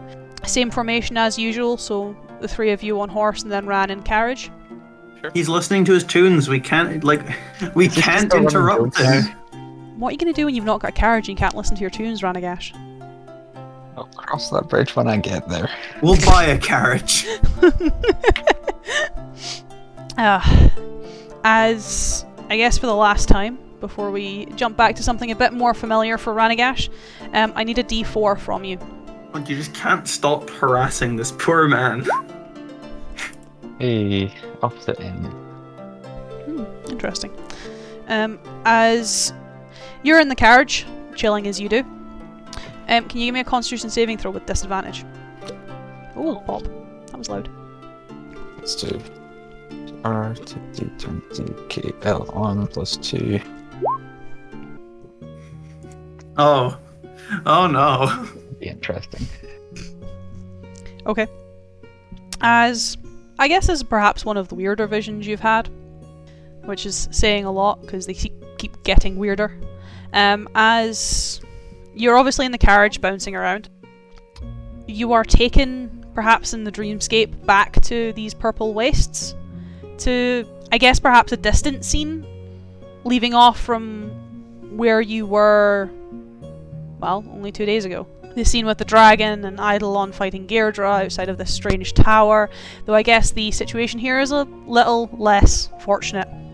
As amongst bodies, ones you don't know, most likely servants that Deirdre has brought back to help him with the combat, you see some more familiar corpses, though face down in the dirt.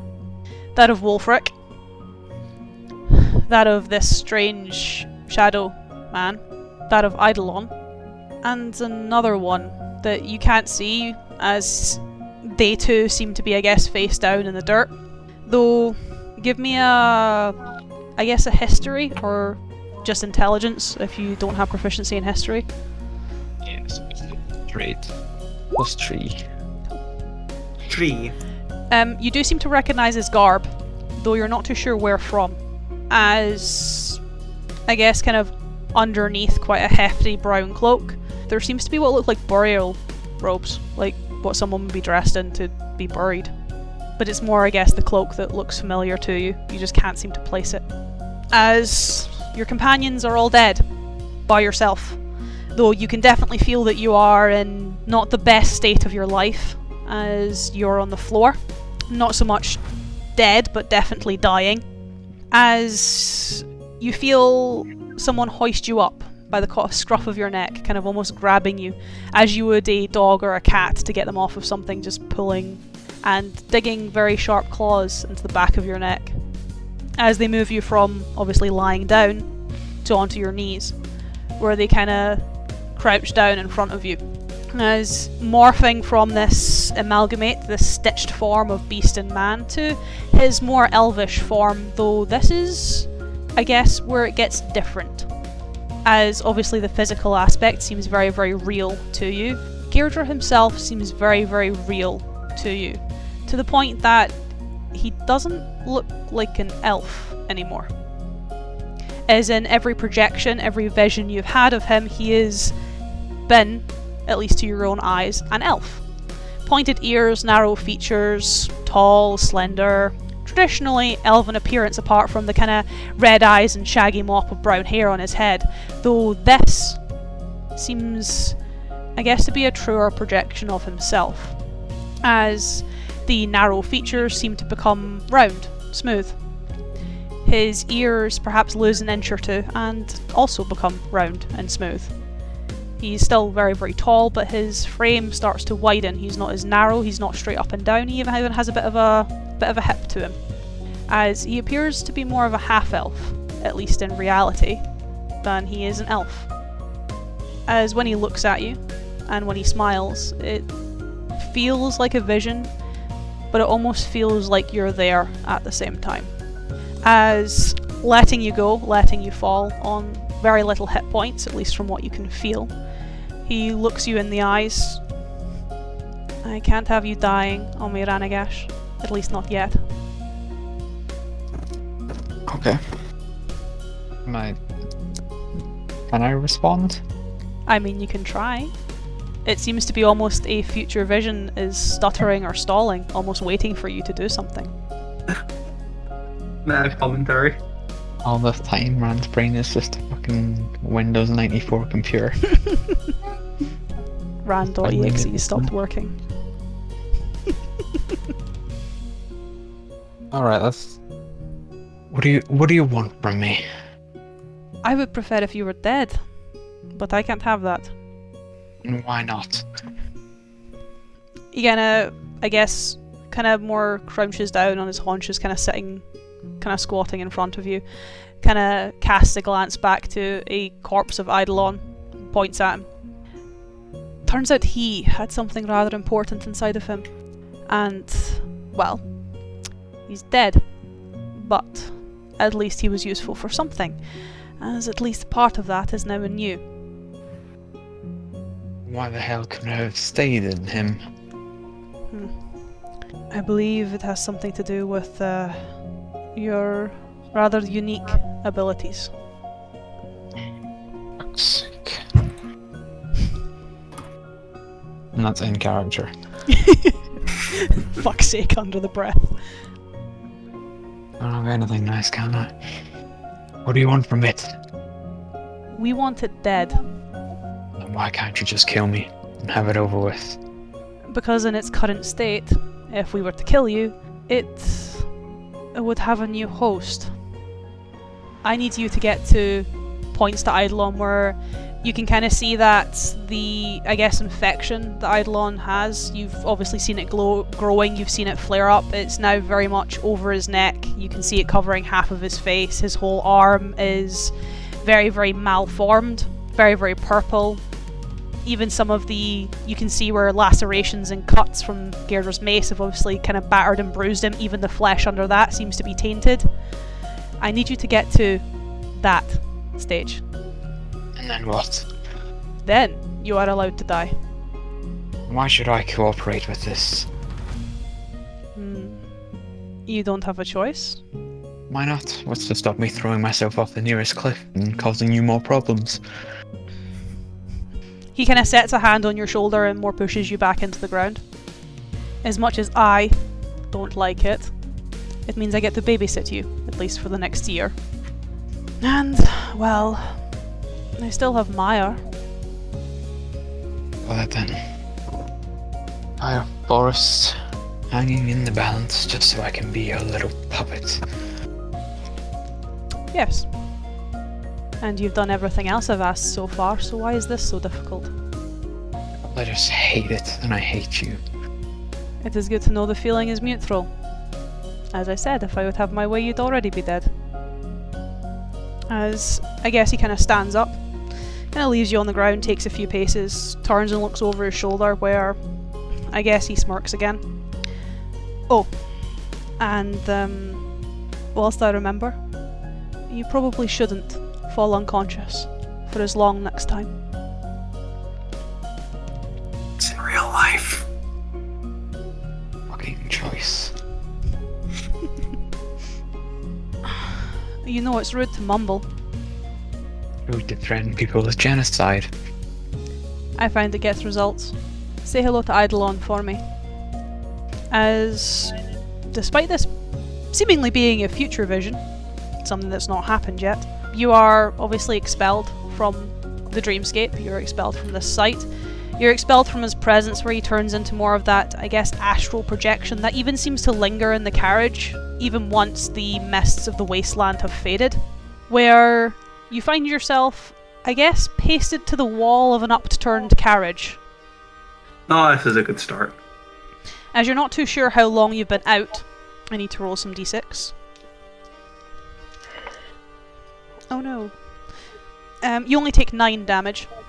Okay. As obviously being knocked around in a falling carriage isn't really the best, and you were unconscious to do so, so couldn't react to it with your nat 1.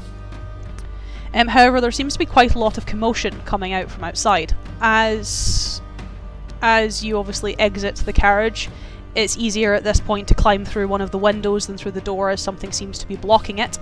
It seems that, at least for a little while, the boys, so Eidolon, Wulfric and Rodrik, have been in combat. For how long you don't know. There are corpses on the ground of weird amalgamate wolves, and Azamir is nowhere to be seen.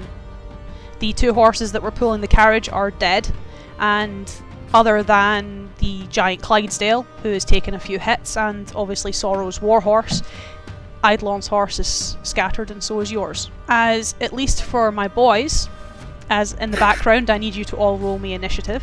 I was wondering when that was going to happen. What the 3 of you experienced, at least in the absence of Ranagaash. Ranaagash. Oh, Craig rolled a good initiative for once. Impressive. Thank you. Never happens. First time playing a barb. I have advantage on initiative, right? By this level, yes. Yes. I have a few theories as to what kind of barbarian he is. I need to score out Craig's name. Pretty good. That's pretty good advantage I got. I have a couple of theories as to what kind of barbarian you are. I don't think it's much of a surprise. I'm pretty set on the fact he's just a berserker who just gets mad. Matthew, did you roll initiative? I'm No, happy you to be want to. surprised. I need you to, yeah. You are still going to be part of the combat. The combat is still continuing. 12. I'm happy to be surprised, but I'm pretty certain that he's just gonna hit things, and he's gonna hit things hard. Say the line, Paul. Say the line. I'm waiting for it. Don't jump the gun. Oh no. Matthew at 2 I is lied, pretty it's bad. this one. And then it's Ewan. Do I need to expend a key point for my arms just because of the scene Matthew's described? Would you have them... Would you have had them activated? Depends, what exactly are we fighting? That's what I'm just Or are you about still to get to that? That's what I'm just about to describe. I just wanted to do numbers first, because I have a lot of numbers to deal with. As for my 3 boys, for the 3 of you, perhaps only 4 or 5 hours outside of Kinreen, you are jumped by quite a lot of these monstrous amalgamate wolves. They first go for the horses, for the carriage. Obviously the 3 of you dismount and then obviously start trying to fend them off. Ranagaash doesn't seem to appear, despite the carriage taking a knock and tumbling quite far. In, I guess, your own state, at least to some proficiency, there's not very many of these creatures to begin with, as there's only maybe 5 or 6 of them and you're able to dispatch them with ease. So you probably wouldn't need your arms of your astral self, at least not to begin with, Eidolon. As Ranagaash, I guess, emerges from the window, kind of in a very dazed and confused state, witnessing these amalgamate corpses on the ground, and obviously Wulfric, Eidolon and Rodrik still fighting, there are more of these creatures emerging. There are more of them ready to attack. As for the three of you, you guys have been fighting these things perhaps for the past 5 minutes, 10 minutes. Dealing with this first initial ambush, and even then Ranagaash hadn't stirred, and you're not too sure where Azamir has gone. Simple question, are they blighted creatures though, or are these just fucked up necromantic wolves? These are blighted creatures. Oh. Then earlier on I would have made Rodrik aware that he is physically incapable of killing them. Physically incapable of killing them. And that if he kills them, they're just gonna come back. Well, great. As top of initiative, where'd my book go? Curses, there it is. I need to make some rolls. As after these you can all be very angry at Matthew for not participating in combat. And like I have a fucking choice. Out of character this time. Positives, I think only one collection of them actually hit you, Matthew. As seeing you emerge from the carriage, quite a lot of them obviously emerge from the tree lines and begin to circle you. You are, I guess, not that scary. You're not wielding a warhammer, you're not wielding a great axe, and you're certainly not a weird tendril monster. I don't have that yet. Well, possible weird tendril monster. I'm about to. About to.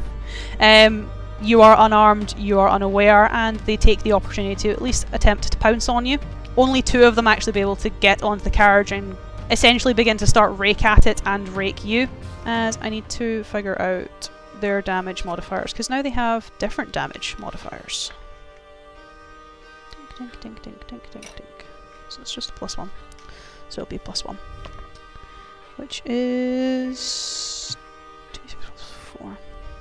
1, 2, 3, 4. 15 damage. 15. Okay. 15 damage.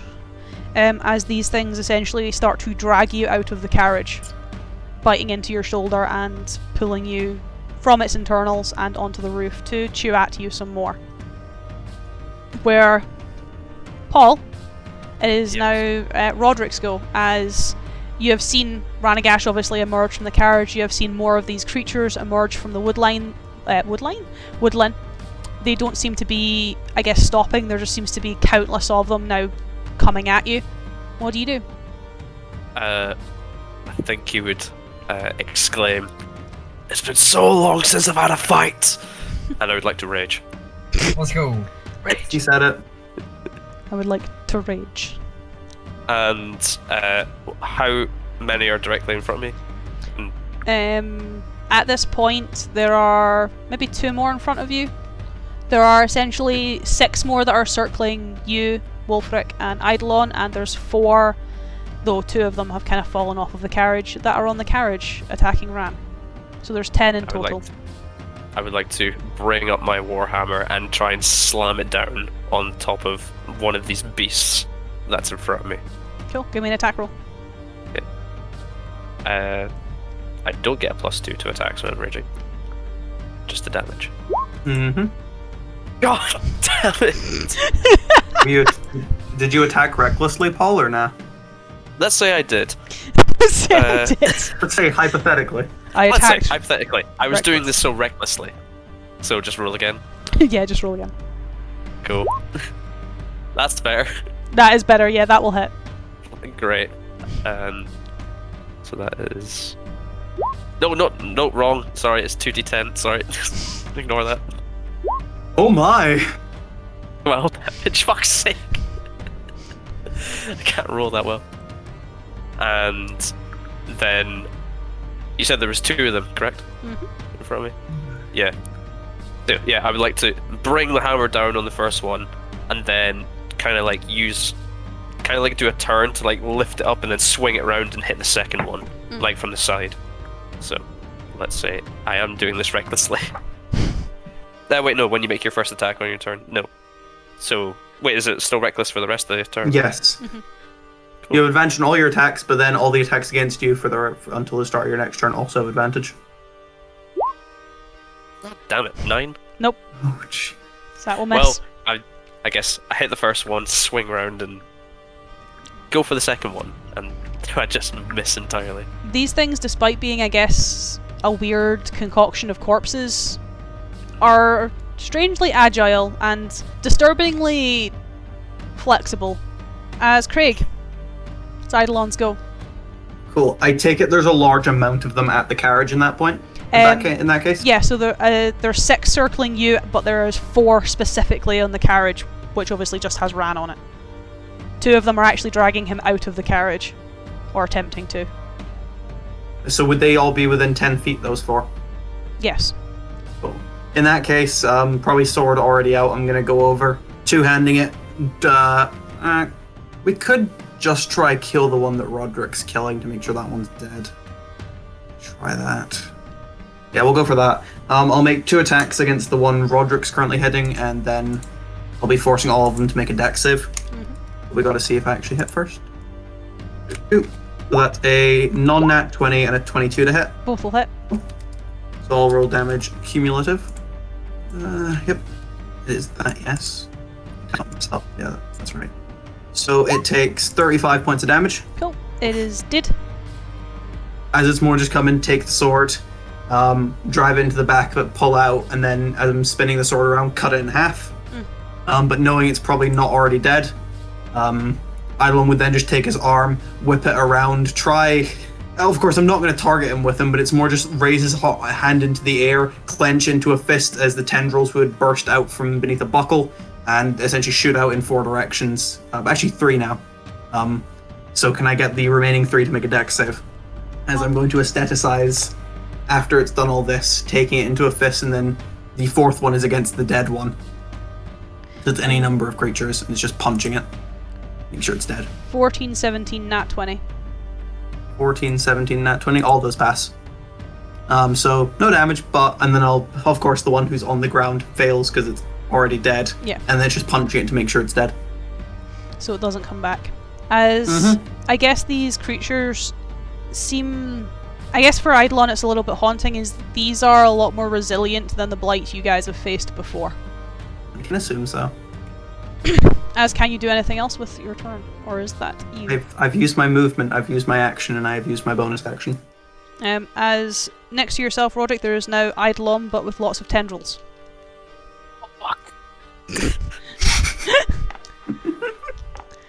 He has no answer for you this time. He seems focused on dealing with these. This is why I don't like secrets. As Paul does an It's 18 these hit you. secrets that are gonna keep you 18 alive. An 18 does hit me. Craig, I know a 14 doesn't hit you. Uh-huh. And you and a 17 doesn't hit you either. Because you're No. 18. So it's just Rodrik. So it's just 2. Which is 5 plus 4. You take 9 damage, Rodrik. But I also need you to make me a strength saving throw. As one of these wolves bring, or quite a lot of them, I guess, bring in the circle. They start to kind of try to box you guys in, move Should be around good at you these. to, I guess... Do you have advantage on saves or is it checks? I can't remember. It is saves. Both. Both. Checks and saves. As they start to leap and bounce and try to, I guess, pull you to the ground. Obviously, you're able to back quite a lot of them away. Rodrik is not so lucky, however. As what is your strength save? Oh, I didn't fucking... I thought I did slash. God damn it. Roll 2d20k. No, you did that right. Why didn't that work? I don't know why that didn't work. Go again. Why is it doing it again? That's the... Oh, I didn't That's do the- KH1, that's why I'm an idiot. Oh, it's just KH. I mean, you rolled a 2 both times on a 2, so that's impressive. Shocking. That's a lot better. That is Twice. a lot better, yes. As you are not pulled down by these creatures, you are not knocked prone. Though their strength, again, is pretty, I guess, scary or concerning. Brush them all off. Toss one away. Yeah. As Wolfric, you have 2 wolves. Not inside of Let's you, go. but outside of you. I'm gonna attack the first one. Let's go. I can trust you, Ewan, to deal with the ones back there. 24. That will hit. Now all your damage is radiant. Woo! Spicy. Divine Smite, please. I would like to divine smite. It's not maneuver. It's not action surge. This is new. Are these considered undead? They are. So wouldn't you get an extra D8, Ewan? Let's go. I'm looking out for you. There is not much left of this creature, though what is left, you almost split it in half, still seems to be moving. Can you still do fire, Ewan? The axe or the guard was not made for Ariane, it was made for Wolfric's axe. So Yeah, cannot do fire. Gotta attack the second one. Could he take the guard, just proclaim the word, and then just start beating someone with it? technically, yeah, he could just grab a hold of the guard and start beating someone with it, but he'd also be holding a flaming guard. 13 misses. Just. End my turn. Bonus action, Shield of Faith. AC now 20, yes? Yes, let's go. Ranagash, you're being Right, how chewed. Am I still being chewed? Are they still on me? They are still on you. Okay, Um, this is not good. No, not good. How many? Surrounding you at the moment, there would now technically be 5, but only 3 of them seem interested in you. Okay. Going to disengage my action. Gonna move probably as far as I can that would still keep the 3 of them in sight. Mm-hmm. And then I'm going to turn. I'm going to expend, let me check the number. 2 charges from my ring to cast Scorching Ray, that's what it's called, as a bonus action with 1 blast against all 3 of them. Ooh. So let me get the thingy. Fact, no, I don't think I need portions for this. The stress. 21, 17, and 16. All 3 will hit. And damage is Scorching Ray 2d6. 2d6 plus stress. 6, 7, and 10. Does it look weird and roll 20 for anyone else? Matthew weird. uses fun things. Yeah. Oh. Yeah, you can do multiple rolls at once Mm, in funky ways. cool. It's because he's the math man, so he knows how the math works. I just like the commands. They're efficient. Okay, leave I me do- alone.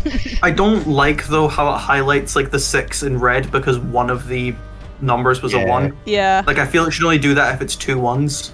It's like, why is it red, purple, and green? The purple one is because it's a 1 and a 6.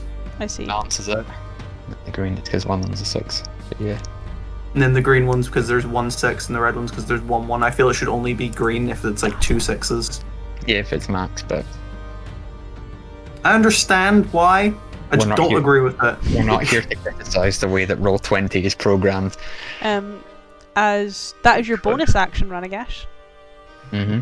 Your main action and your movement. And you're far away from combat again. Let's hope they don't come and attack you again. Yeah.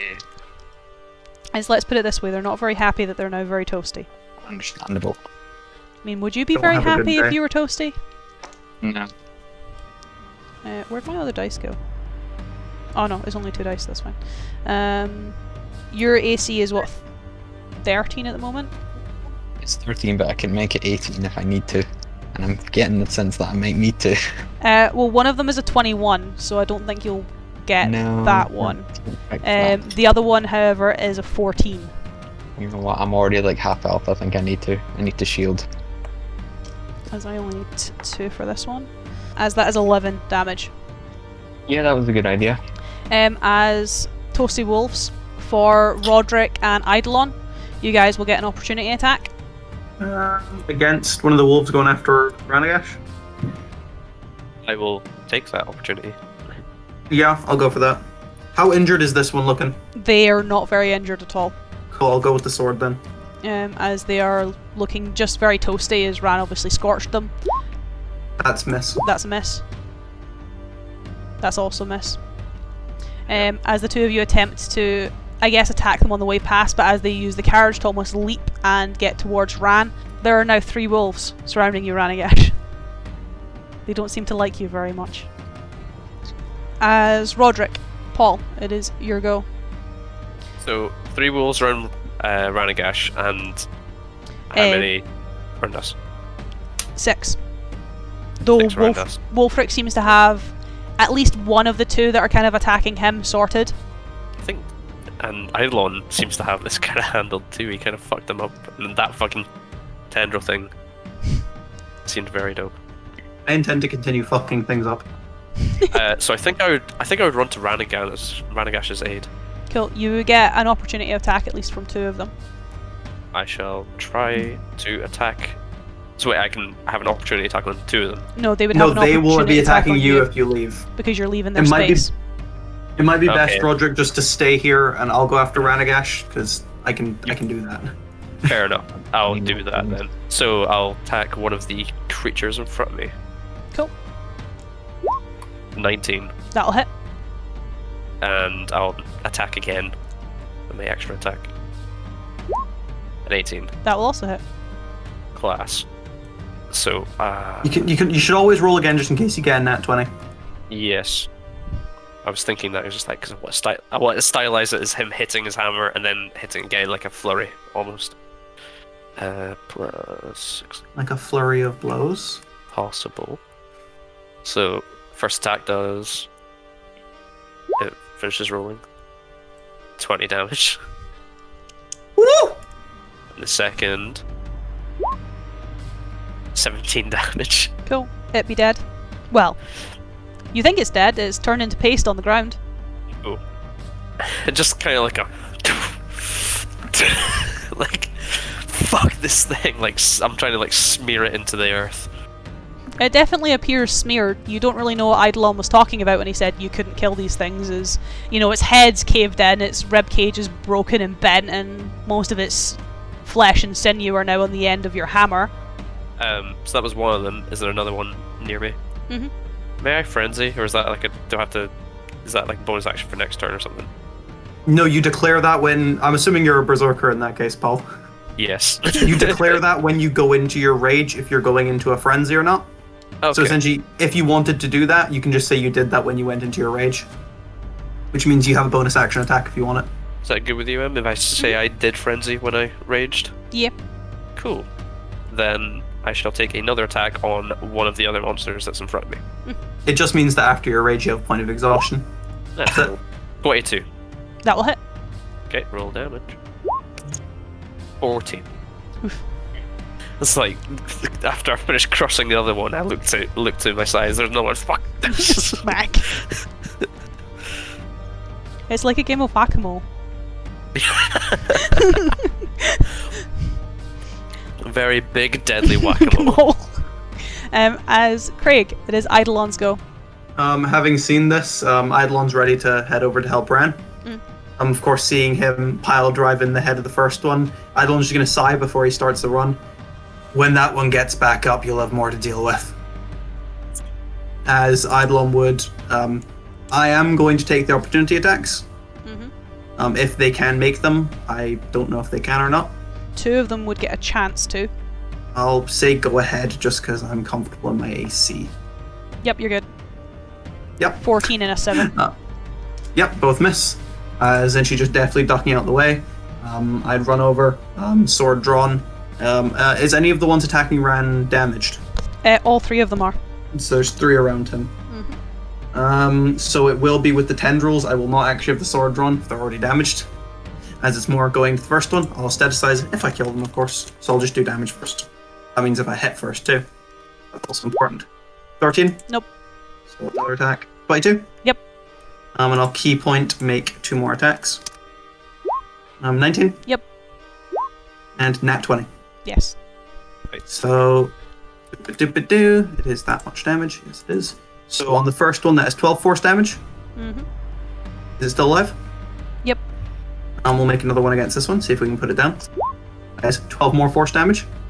Yep. How's it looking? It's still alive. And last one, that's 7 force damage. The double because it was nat 20. So 14. And now it's dead. Cool. So it would just be come over, taking the 3 tendrils, raising up in the air, putting the hand just down the back of it, as the tendrils would surge into it and just rip it from the inside out, scattering it and disintegrating it as it flies through the air. Rodrik, I need you to make me a dexterity saving throw. Thing. I have advantage on those. Wait, no, I don't. That's for effects that I can see, such as traps and spells. So it's just a regular one. 16. Cool. You piss. Ooh, I piss. I hope he Or doesn't. pass. Pass, not piss.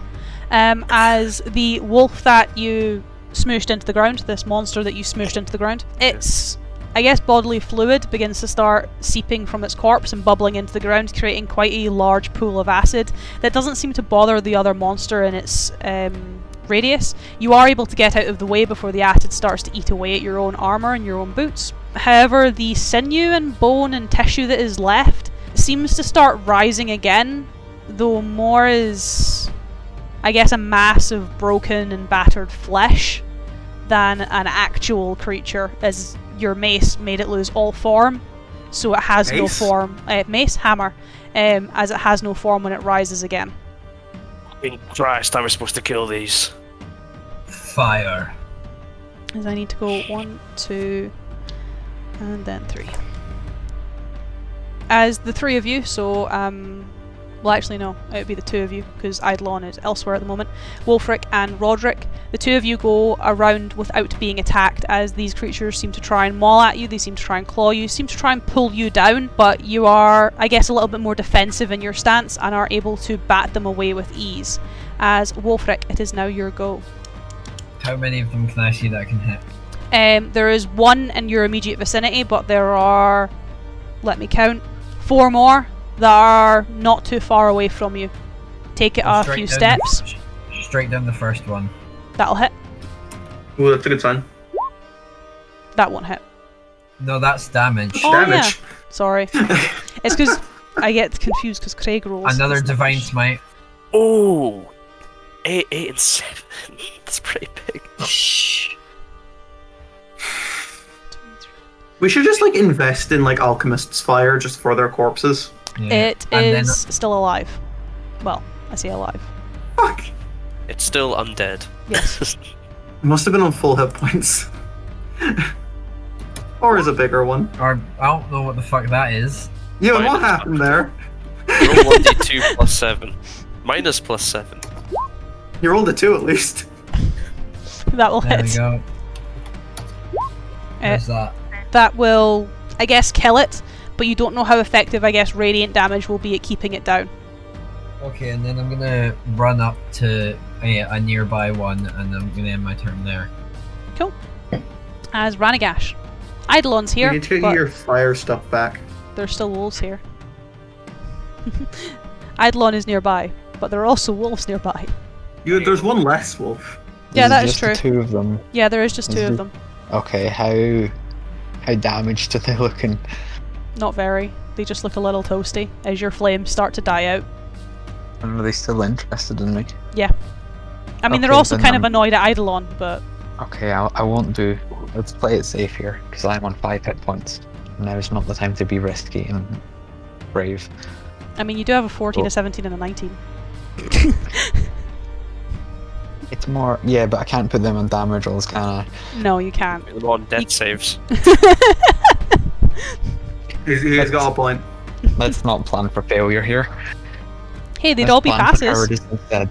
So, Immediately Action. up, like. Again, motherfucker. action, disengage. Run like my life depends on it, because it slightly does. 2 more charges of the ring. I'm just gonna Scorching Ray again, because I don't have that many fire spells, it turns out. So where's my attack? I'm gonna just. We'll see how they roll, and then we'll see how I split them. That's 2 14s and a 17. All will hit. Okay, that's so. Just whichever one looks the most damaged gets the 2. Cool. Gets 2 of them. I, I mean, don't know there's- how well that. There's 3 damage between them, so. Every little helps. And then 2d6. I just wanted to confirm. Blah blah. Think. So 3 5, 3 5 and a 6. So that'd be math to that, and that'd be math to that. They're not dead. Yeah, I didn't think so. That's me. As positives, at least they're not going to try and attack you, Mm-hmm. though they are also very unhappy that they're toasty. There's just someone closer to their vicinity. Is that me? It is you. As a 16? Will that hit? 16 is my AC. Will you allow it to hit you? If it just pounces at me, I'll just raise up a hand, essentially grab it by the nose and push it to the ground as I'll shield it away. Cool. The other one. Is this creature within reach? Not of you, no. It's the deflect missiles all over again. As the other one's a 10, so we'll miss you. Miss. As Rodrik, Me again. it is you again. So the creature that's just risen in front of me, that's like a weird corpsey thing. Yep. Am I just gonna spend this whole combat just fighting these two things over and over again? Quite possibly. What is the definition of insanity? Doing the exact same fucking thing. Question. Over I'm and not over saying it. again. Question. What would you say if I were to? I said it a few sessions ago, last session, but my water skin doesn't have water in it. Yeah. Yeah, it's quite clearly alcohol. Ah. How much That of was an action? How much of an action would it be to throw that over them and light the tinderbox? Action, bonus action. That's worth it. Yeah. So I guess I'll try to open up my water skin and try and like cast it in as wide an arc as possible. You know, where you like just and just spray out in a sort of fan, Cool. and then, or could I only light one person, one individual creature? What is your dex? My dex is 13 plus 1. So plus Correct. 1, plus 3, 8, 12. What? Sorry, Sorry? I'm calculating a DC in my head. Okay, sure. You're able to get the alcohol over both of the creatures. I would like to light my tinderbox and sort of chuck it in the same direction and catch it. Hopefully catch it on fire and yell, "Burn, you godless heathens!" Give me a D100 roll. Okay.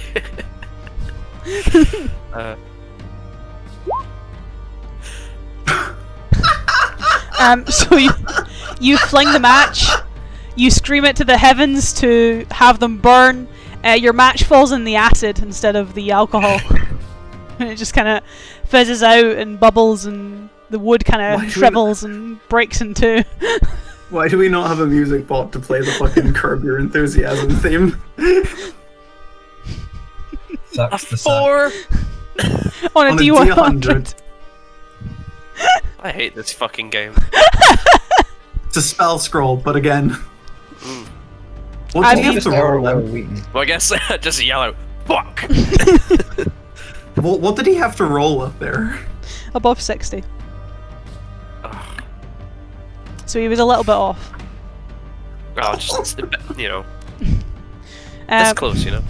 As Eidolon, you obviously hear Rodrik scream out, proclaim, and then just hear the behind you, fuck.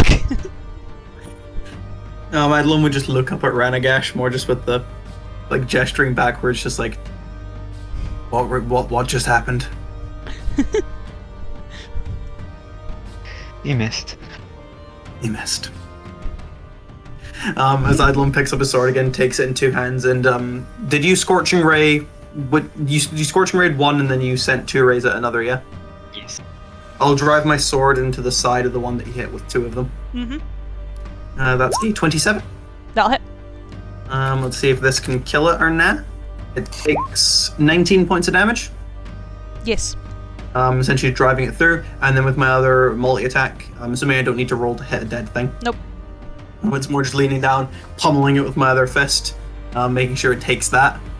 Then bonus action. How is the other one looking? Toasty. Pretty good still, or Pretty good. You need another good hit to get that one down. key point flurry of blows? Essentially, just punch it into the ground, let the tendrils go into the ground, and then essentially worm over and attempt to burst out of the ground to stab it in from essentially below it. Mm. I like flavor. It's a 25 and a 10. 10 won't, 25 will. I'm going to burn 2 key points to make that 10 a 14. That'll hit. Nice. I love focused aim. It's like my favorite one of the Tasha's monk features. It's so nice. Thank you for letting me take it. That is 25 points of force damage. It makes Eidolon how Eidolon should be. Does that? As yes, that will hit and kill. And essentially just put the tendrils into the ground. As they come up, it's almost like a small black void coming out of the ground. As they whirl up, go right through it, and then just scatter it. Here you go, Ranagaash. Let's go help the others now. How many are left? I'll use my movement to get close to the ones that Rodrik's trying to deal with. There are 5 left. As I have 1, 2, 3. So as Rodrik doesn't seem to be doing the greatest mentally at dealing with these wolves. Orb. That I should won't just hit. be able to hit things and kill them. That won't hit Wolfric Sorry. because it's a 14. However, I'm assuming a 21 will hit you, Rodrik. Yes. 21 will hit me. If you want for this one, Ewan, you can use your Sentinel feature as you are close enough. Yes, let's go. Yes! What does that mean? You can hit it. He can hit it. Nice. 23. That will hit it. You can hit it. But I still get hit. You still get hit, yeah. You still get hit. Is 9 Wolfric also damage. hit it? And I've used 3. I will use my last first level slot to Divine Smite. 3d8. 14. That's not bad. So, doink, that one will at least be gone for now. That one is still up. As Rodrik, you take 19 damage. However, as you're trying to, I guess, shake off one of the creatures, it kind of goes limp, and then you notice it's missing its lower torso, as Wolfric, or the tip of Wolfric's very shiny, almost opalescent axe, is very, very close to your ribcage, as he's just literally cleaved it in two as it's jumped at you. Watch where you're swinging that thing. So that is 1, so there are 4 left, though 1 may be resurrected. As Ewan, it's Wolfric's go. There are currently 4 alive. 2 of them are covered in one of them's now covered in alcohol. I'm gonna... we need to speed through this because I really need to go. What time do you need to be gone from? No, just as soon as possible. That'll hit. Second attack. That'll miss. And my turn there. As Ranaagash. Okay, so there's 4 of them alive. Yep. Right. One's been doused in alcohol. Yes, don't worry. Failingly. No, he got that part right. It was just the follow through. I can now provide for him. Much to my dismay, but I think, yeah, let's just use my last 2nd level spell slot. I don't got anywhere to go. I got no wolves on me. I can just fire away. Don't mark that off. Unless I want to specify before I roll these that no matter what happens, I want at least one of these to hit the one doused in alcohol. Yeah. And with those stress. I mean, exactly, one of them hits, so yeah, that works. So one of them hits the one with alcohol as you ignite the alcohol and roll me some damage. 7. Excellent. Cool. It is not dead. It's on fire though. It is on fire, which is at least something. Mission accomplished. It takes some more fire damage, but is not dead. As jumping to the top of initiative order now, it would be Rodrik. Like, as he sees the one on fire and swing his hammer on it. This isn't a good day so far for Rodrik. No. 17. That'll hit. Get fucked, nerd. Yes, max damage. That's a lot of damage. It is dead. Pure vengeance. It is dead with its corpse burning.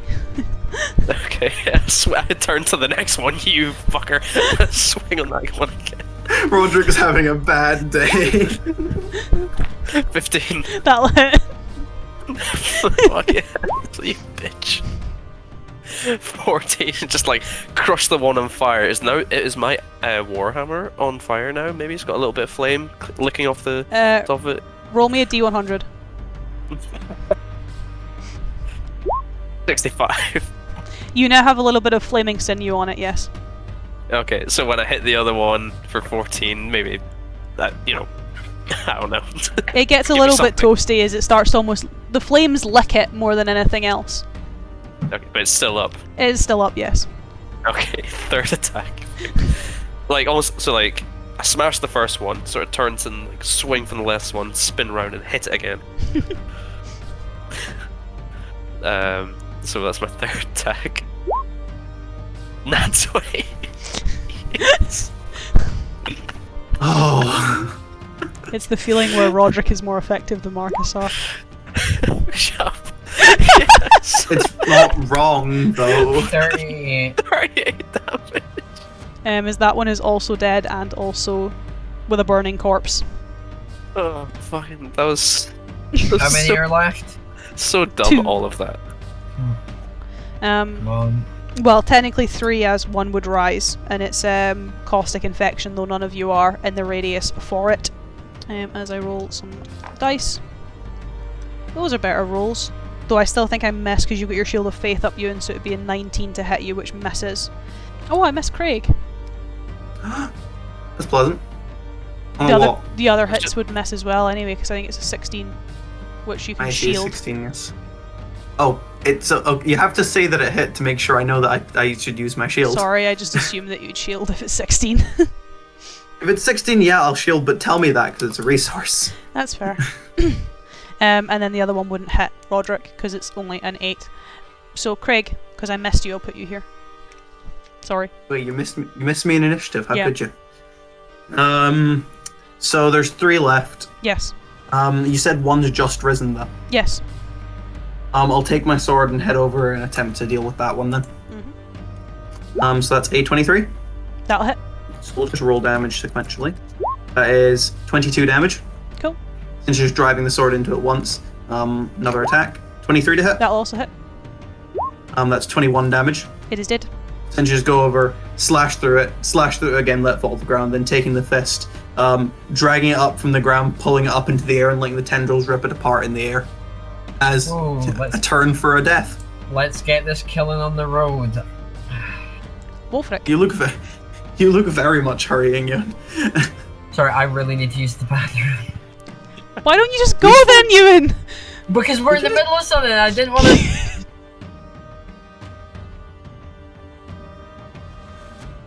Are you in a hurry anymore, Ewan, or is everything good now? I'm still slightly in a hurry, but that's because I like to be speedy. Alright, let's go. That'll hit.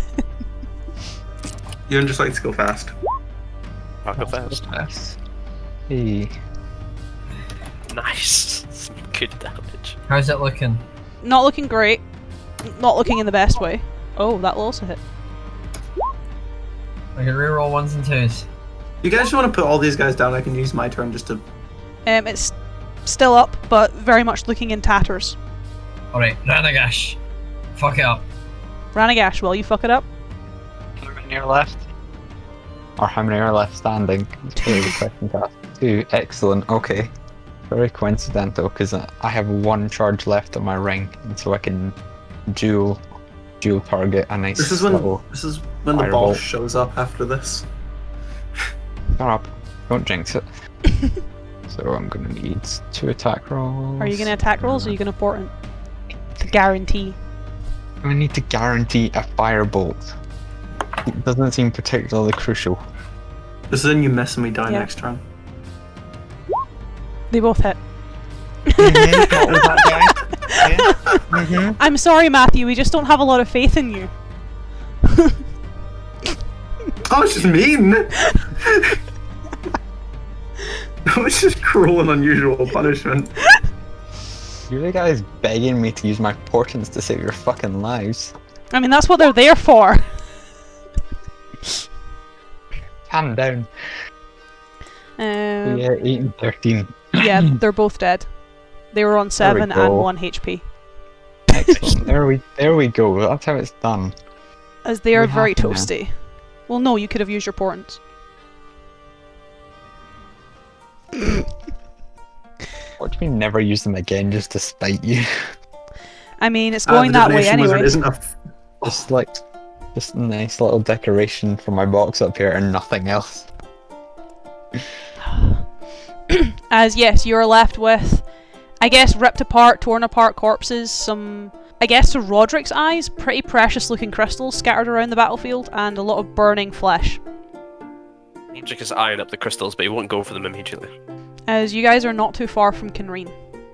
I'm gonna make my way around and make sure none of these... I mean, the crystals are the leftover from the creature eye. Hi. Are they inert at this point? They are no longer pulsing or glowing. They are pretty inert. They're more like stone at this point. But they're... I guess you don't really know because you don't really know what it takes to make them not inert anymore. To be safe, I'll start collecting some of them. I was gonna try crush them, but... Do they look like kind of precious stones? Like, would Rodrik think they were precious stones? I guess in terms of for Rodrik, what they'd most look like is... I guess... kind of like pure purple amethyst, so no white imperfections on it or pink imperfections on it. It's just a pure purple gemstone. I guess I would... Like I hadn't already thought of. It's like, good idea, Adalon. Let's collect them, sell them in Kinreen. We are not to sell them. Why not? Do you want those to appear in Kinreen? I mean, they're all dead, so I'm sure they're safe. And what happened when you killed one of them, eh? It came back. I killed it eventually. After it came back. Right, we have bigger fish to fry. Azamir's fucked off somewhere. What? I'm gonna continue making sure I have the crystals. No, I'm raging. I need to Where the deploy them. fuck is that guy? He's paying us. I immediately go looking for Azamir. Probably an investigation or survival if you're better at it. I'm not good with either. Actually, no, I'm good at survival. 19. There's no trace of him. Motherfucker. Right, we need to find him. Too fucking right, we do. There's no fucking trace of them. I have no idea where to start. I'm making sure I have these to probably destroy them at a later date, but if I can get them all, I'll attempt to help them. Ranagaash was in the carriage, correct? Yeah, but he was actually inside the carriage. Azamir would have been on the the headman's seat, essentially, Yes, leading the carriage. You points at Ranagaash. Did you see where he went? No. What about? Did you have a weird fucking vision or anything? Did you predict this? No. I predicted this. We predicted this. You know, would have been more prepared. That little good your visions do then.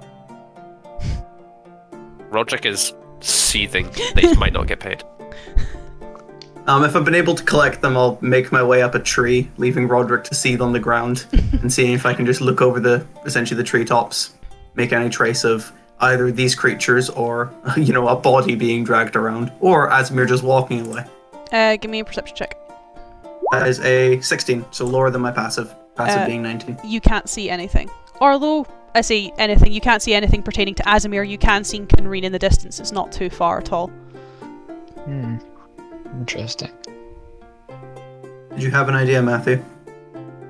So, wait, is that on the book? Do I have that? It's level 4. Do I not have that written in? I do. Okay, never mind. I don't have it prepared. That's fine. In my book too. Sinmaya has... Yeah, no, I was just double checking which spells are its and which spells are mine. Yeah, I think it's primarily divination-based spells. I can't remember which ones it has. I know it has divination, but I can't remember the other higher level one I gave it.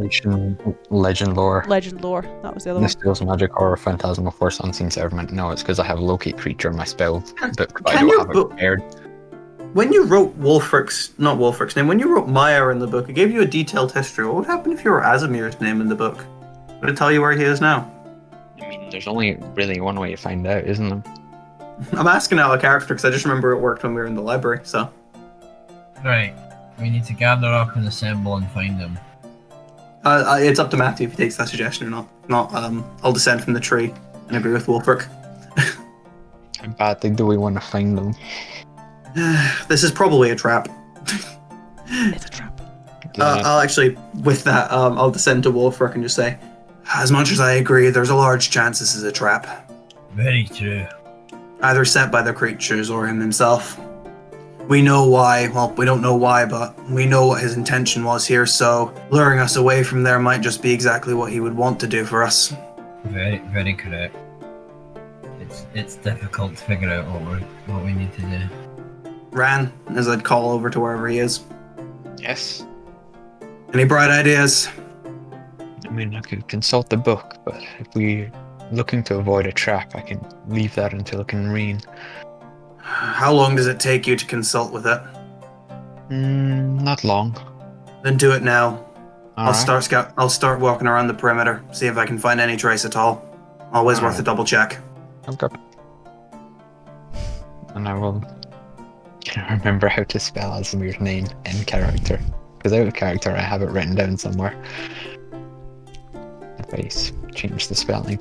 I like the idea that he spells it incorrectly the first time though, and Sanmaya just kind of like shrugs several of his pages going, I don't know who this is. Or he just tells me about a different Azamir. Azamir. And then he gets to halfway through the story and it's about an old man in his 60s and you're like, no, I don't think that's him. Right? Yeah. Yeah. Azamir Paralysis. As I guess Sanmaya kind of sighs.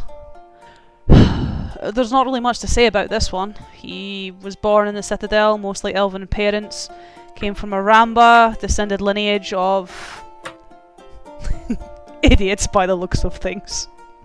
He himself was a merchant. Oh. That's unpleasant. As I guess you see the words start to form on the page, I guess Azamir's more recent history, where he took his brother on a journey. His brother wanted to see the world, see what his older brother did, so Azamir took him with him. They went to the Gildenfeld, passed through Drakenel and went through the mountains, probably with the intention of going to Hotzalt, but never made it there, as they, I guess, ran astray, had to spend the night, and were met in the company of, I guess, someone now very familiar to you. Where, obviously talking about their lives, Azamir mentioned how much he travels, and that seemed to interest the gentleman, who then made Azamir a deal with his little brother on the line, where his little brother would remain safe, out of harm's way, if Azamir agreed to essentially be his eyes and ears in a more public aspect. Obviously not wanting to see his little brother killed, or hurt, Azamir agreed. However, his little brother was killed. But he was also risen, as not much can hurt the undead.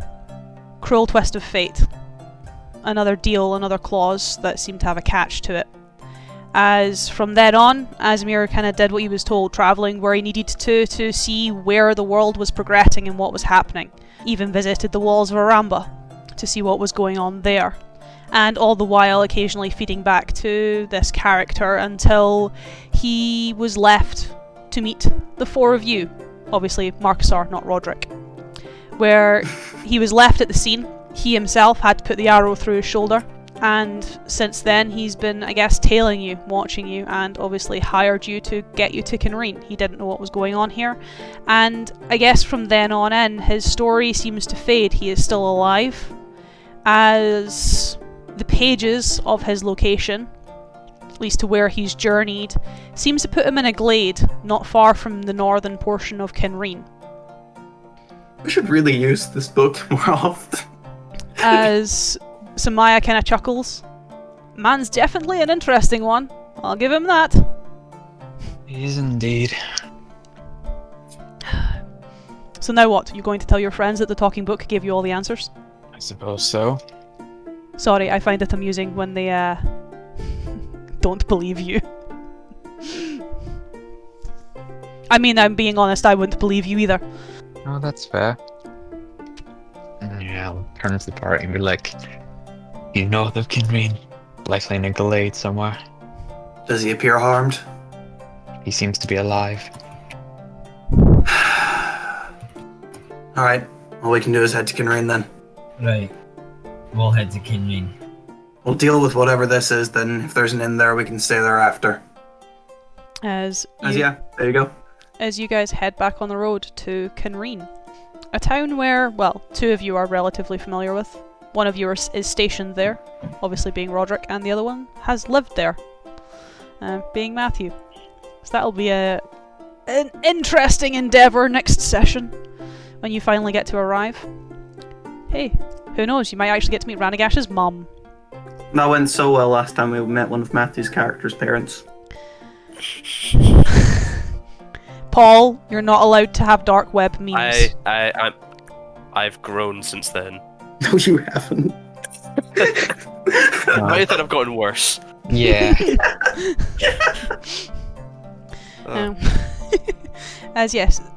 As coming into the start of next session, you guys will be arriving in Kinreen, though it will obviously be getting into, I guess, the evening time when you guys get there, so it will be a case of where would you want to stay when you got there, but that is something that we will deal with next time.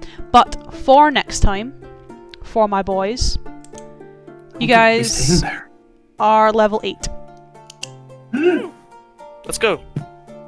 Ah! What do I get? It's an ASI.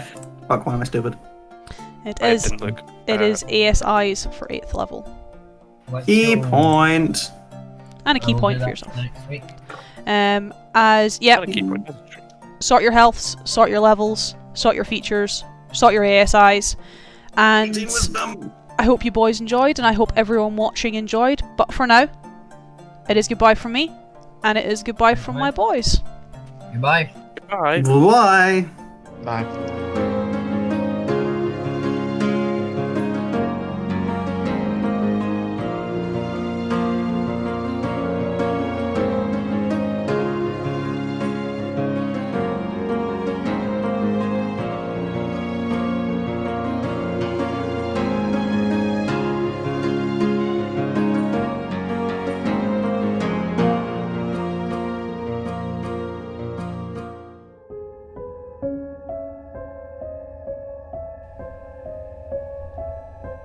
I shouldn't be alive.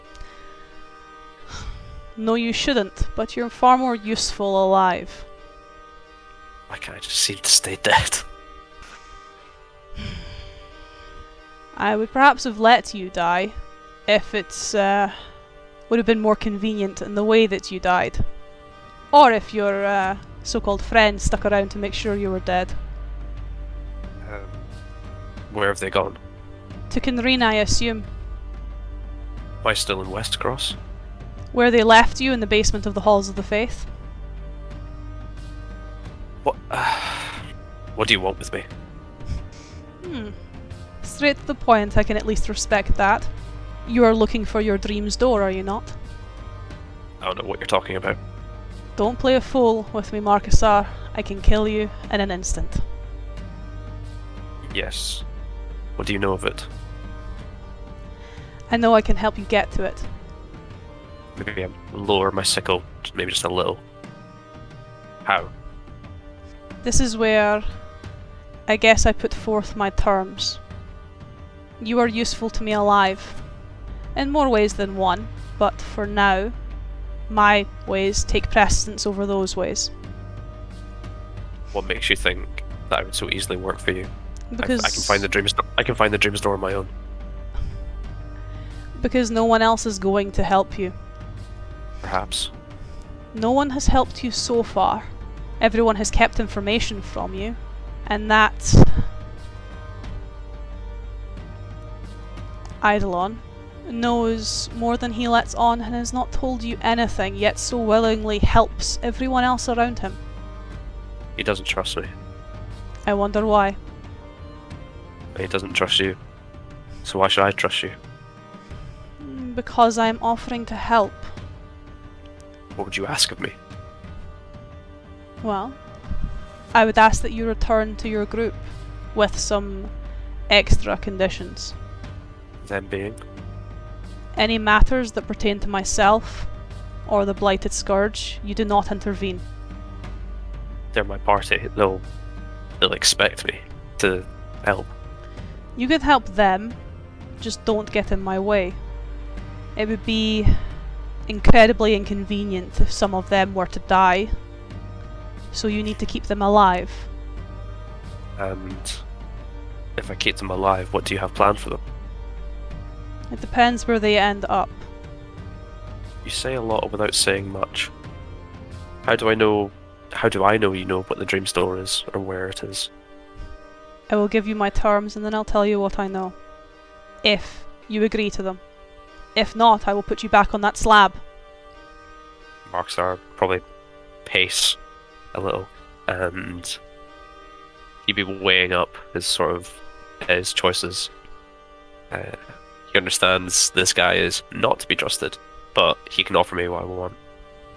I think after a beat, I would have fully lowered my sickle. I'm kind of like not as defensive now, but turn to him. Fine. Good. As I said, any matters pertaining to the Blight, you are not to intervene. You can help them. It would be a detriment to me if you didn't. But do not get involved. Tell me what you know. I'm not done. You think I brought you back to life with one condition? Beginning to hate coming back. Just let me stay dead next time. As long as you remain useful, I'll bring you back as many times as I want. That's not suspicious. I think you'll agree with me when I tell you about your door. Tell me, As I said, I'm not done. what are your conditions? You do as I say when I say it. How will you contact me? Let's just say voices in your head aren't an unusual part of the company you are now travelling with. Fine. You are not to mention me to anyone. Eidolon will have questions. I bet he will. Then he is the only one you are allowed to mention it to. I bring it, but he'll kill me if he knows I'm working for you. Then perhaps you can appeal to his better emotion. For, should you disobey me, should you betray me in any way, well, it would be a shame if something were to happen to Hilden. And from what I gather from talking to your delightful sister, if people started disappearing, I don't think you'd appreciate that, would you? Are you the stranger who offered sister the egg? She was an experiment, nothing more, nothing less, though you must thank her if you ever do get the chance to die. It was her failure and eventually her death that sparked your usefulness. Any more terms? Only one. In the end, Dream's Door or not, you will bring Eidolon to me. What will you do with him? Make sure I finish the job. Okay. But tell me about the door. I don't know anything about it. Well, at least Eidolon is right in some ways. You are very much a pathetic child.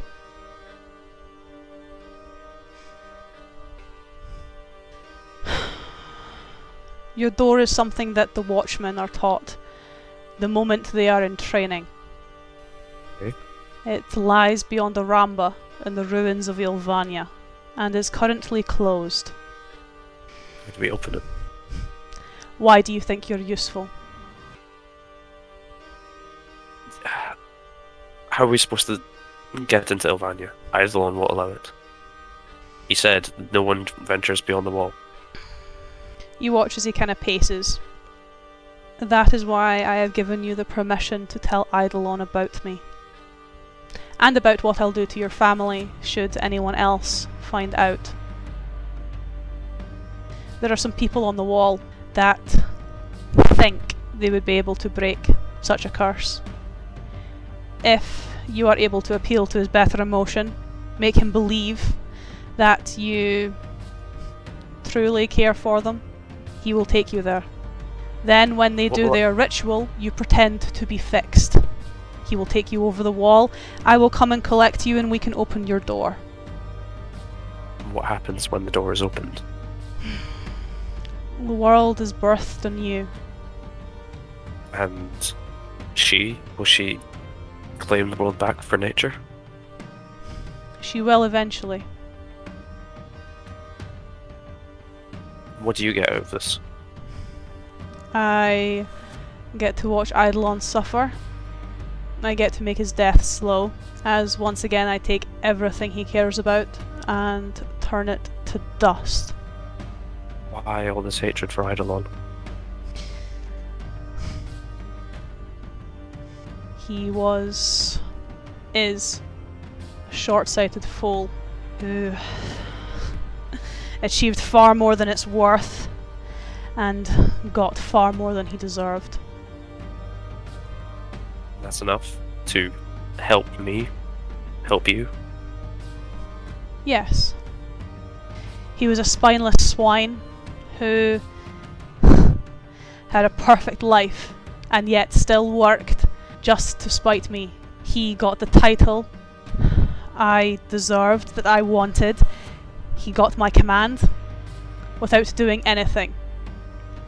He cared for nothing and got everything. He got the only girl I cared about after sleeping with half of the barracks. He made her love him and took her from me. He took everything and did nothing. His death was the only thing he deserved, and even that, he was so selfish enough to take her with him. I didn't know these things. He doesn't share much. He never shared much in life. He took everything for himself. Even when it came to the end, he was such a weak-willed sap that he sacrificed. You kind of see him flexing ever so slightly, and you can see his form almost switch between that and the bestial form. Power and might to protect everything he cared about for his honour, and for it so many died. All because he kneeled. Because he was good enough to kneel. I can't say that I believe all of this. I've known him far longer than you.